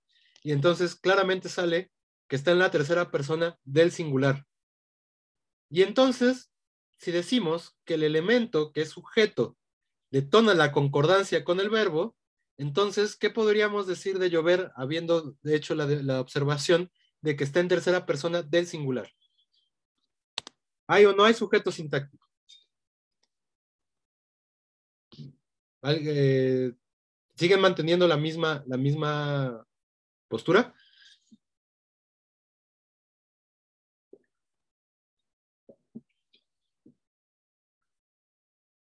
Ok, bueno, en realidad lo que habría que decir es que sí hay sujeto.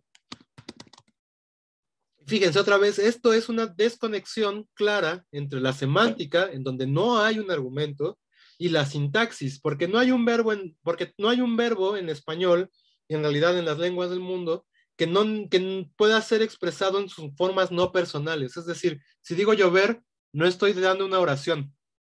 Ahí no estoy dando el nombre de un verbo, pues. Si digo llueve, ahí sí hay una oración. Y además, ¿qué dijimos que era la definición de oración en términos sintácticos? Un sujeto y un predicado. Entonces, no hay oración que no tenga sujeto. Y estos casos, otra vez, pues son medio tramposos en realidad.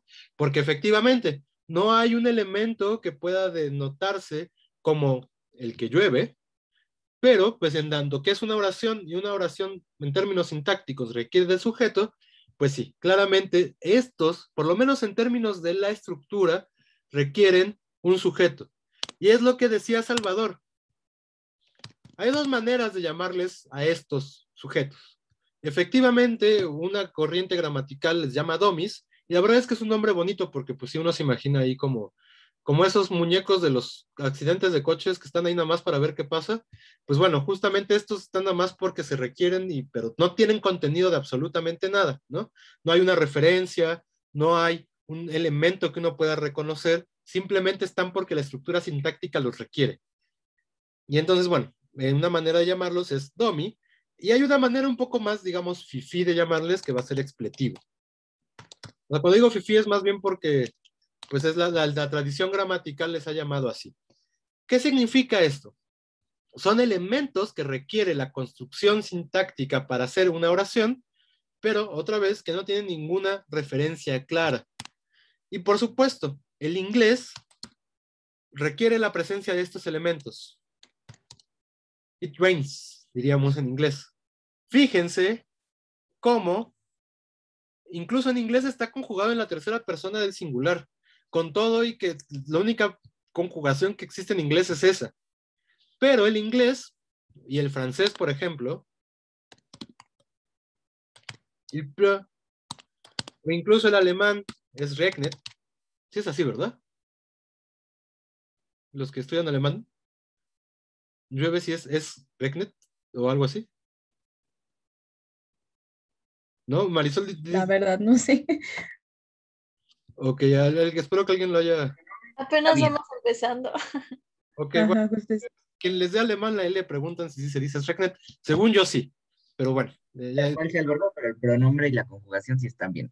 Exacto, yo tengo exactamente esa misma idea, que el pronombre y la conjugación es así, pero no recuerdo si léxicamente ese es el verbo. No importa, supongamos, si no, ya es alemán de Iztapalapa, ¿no? Así como mi inglés son variantes de Iztapalapa, también el alemán, no importa. Entonces, Fíjense cómo en estas lenguas, a diferencia del español, llueve, o del italiano, piove, o del náhuatl, quillahui, no requieren, de estos no pueden perder que el elemento, que es su sujeto, aunque no tenga demostración léxica, aunque no podamos reconocer un elemento en el mundo exterior, necesitan esto que Salvador llamó domi. No pueden no aparecer.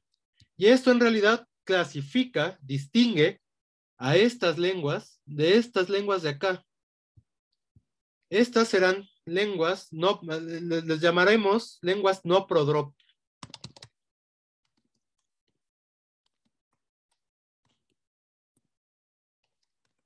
¿Qué es esto de prodrop? Bueno, el pro es una categoría chomskiana. También les digo que uno aquí parece que es muy generativista, aunque no lo sé.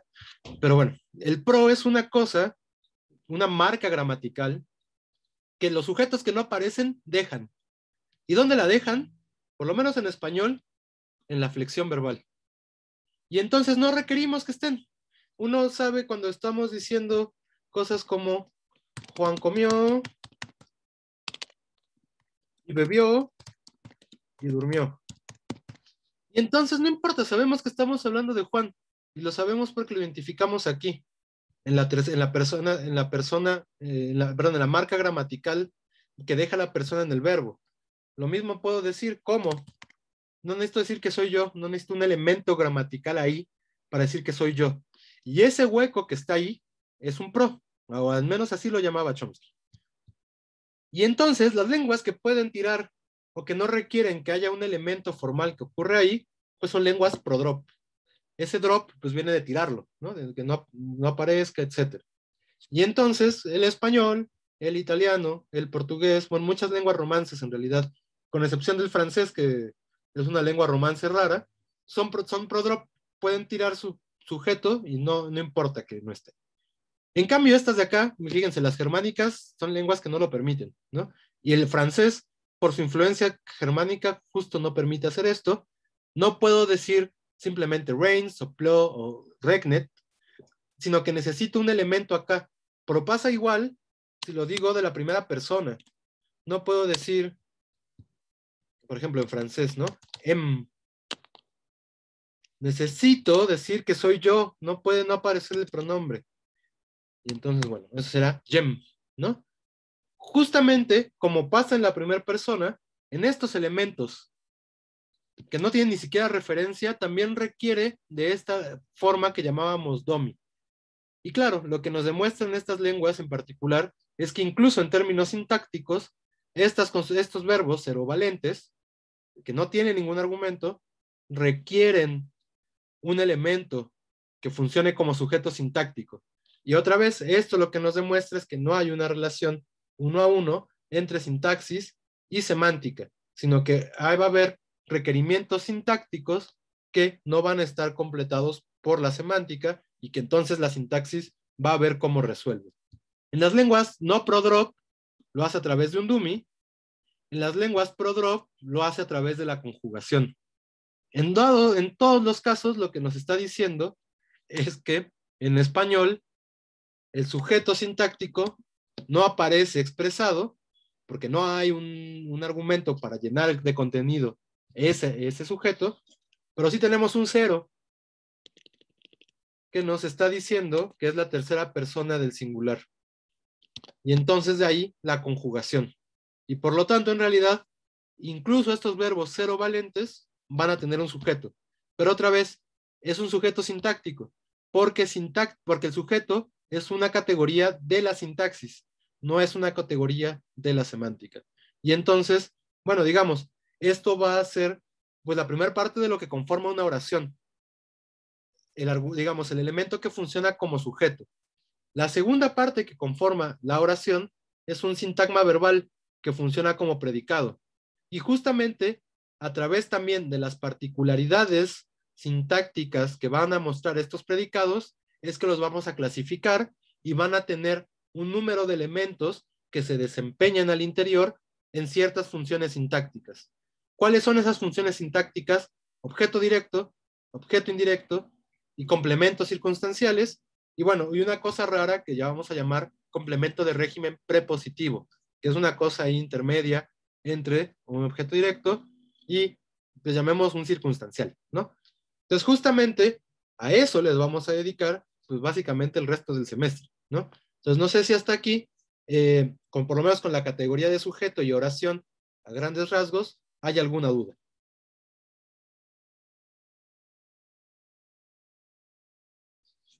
No, pero ¿podrías repetir la definición de expletivo, por favor? Es que no la anoté. Y yo no sé si la dije en realidad. O sea, justamente los expletivos son estos elementos sintácticos que aparecen por necesidades de la construcción de la oración, es decir, por la presencia de un sujeto, pero que carecen de referencia. No hay un elemento que nos esté diciendo es este en específico del que se está hablando. Son sujetos porque pues es su función sintáctica, pero están nada más por requerimientos oracionales. Es como el verbo ser. El verbo ser, hasta cierto punto podríamos decir que tiene cierta como expletividad, porque lo que hace es nada más indicarnos el tiempo y el aspecto de la oración, pero no tiene significado. Lo que hace el significado es lo que aparece después del verbo ser. A eso le llamamos atributo, ¿no? Que también es una cosa que vamos a ver en estas clases. Creo que la próxima nos toca ver atributo. Entonces, pues eso sería la definición de expletivo, un elemento sin referencia que cumple funciones sintácticas necesarias, pero que no tiene ninguna identidad léxica ni en el mundo, ¿no? Una cosa así. Ok, gracias. ¿Alguna otra duda? Bueno, si no hay dudas, pues va a quedar. Yo quisiera poder dedicarle tiempo a los ejercicios en clase, pero hasta ahora me he estado ocupando, pues así básicamente las 2 horas echándoles choro. Entonces va a quedar una tarea para justamente reconocer predicados y diferentes, un poco preteóricamente, diferentes posibilidades que tienen los papeles temáticos, ¿no?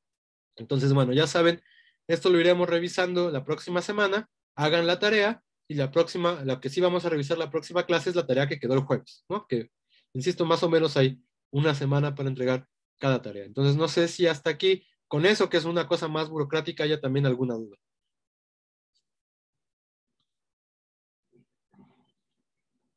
Bueno. No, ninguna. No, todo bien. Ok, bueno, y si, así Ceci. Yo tengo una duda de la tarea. En el segundo ejercicio es poner entre corchetes las divisiones o solo argumentar si son un solo componente. No, en realidad la idea era la argumentación, pero si Ok. les sirve el encorchetado, pues utilicen el encorchetado, que igual lo iremos revisando con más detenimiento a lo largo de que vayamos empezando a ver oraciones, ¿no? Empezaremos ya a usar el encorchetado como nuestro instrumento para organizar la sintaxis. No vamos a ver análisis arbóreo, aunque pues, sería divertido, pero bueno, nos vamos a tardar más aprendiendo a hacerlo que aprendiendo lo que tenemos que aprender, entonces no nos meteremos por ahí, pero sí, o sea, como no hemos visto en realidad paso a paso cómo encorchetar, no importa si encorchetan o no, importa el argumento sobre todo. Ok, gracias. ¿Okay? Vale, entonces bueno, si no hay más dudas, pues dejemos aquí la clase. Al ratito, en unos minutos, se publica la tarea ahí en el Classroom. Háganla. Yo en la tarde espero poder regresarles sus tareas del Gíglico. Y bueno, vamos a ir marchando así hasta que regresemos a clases. La UNAM sacó ya un comunicado que dice que en febrero deberíamos empezar a regresar. Entonces ahí hay que esperar al consejo técnico de la escuela para ver qué es lo que nos dicen. Y probablemente pronto, pues ya nos veamos en grupo. Mientras tanto, pues así seguiremos, ¿vale?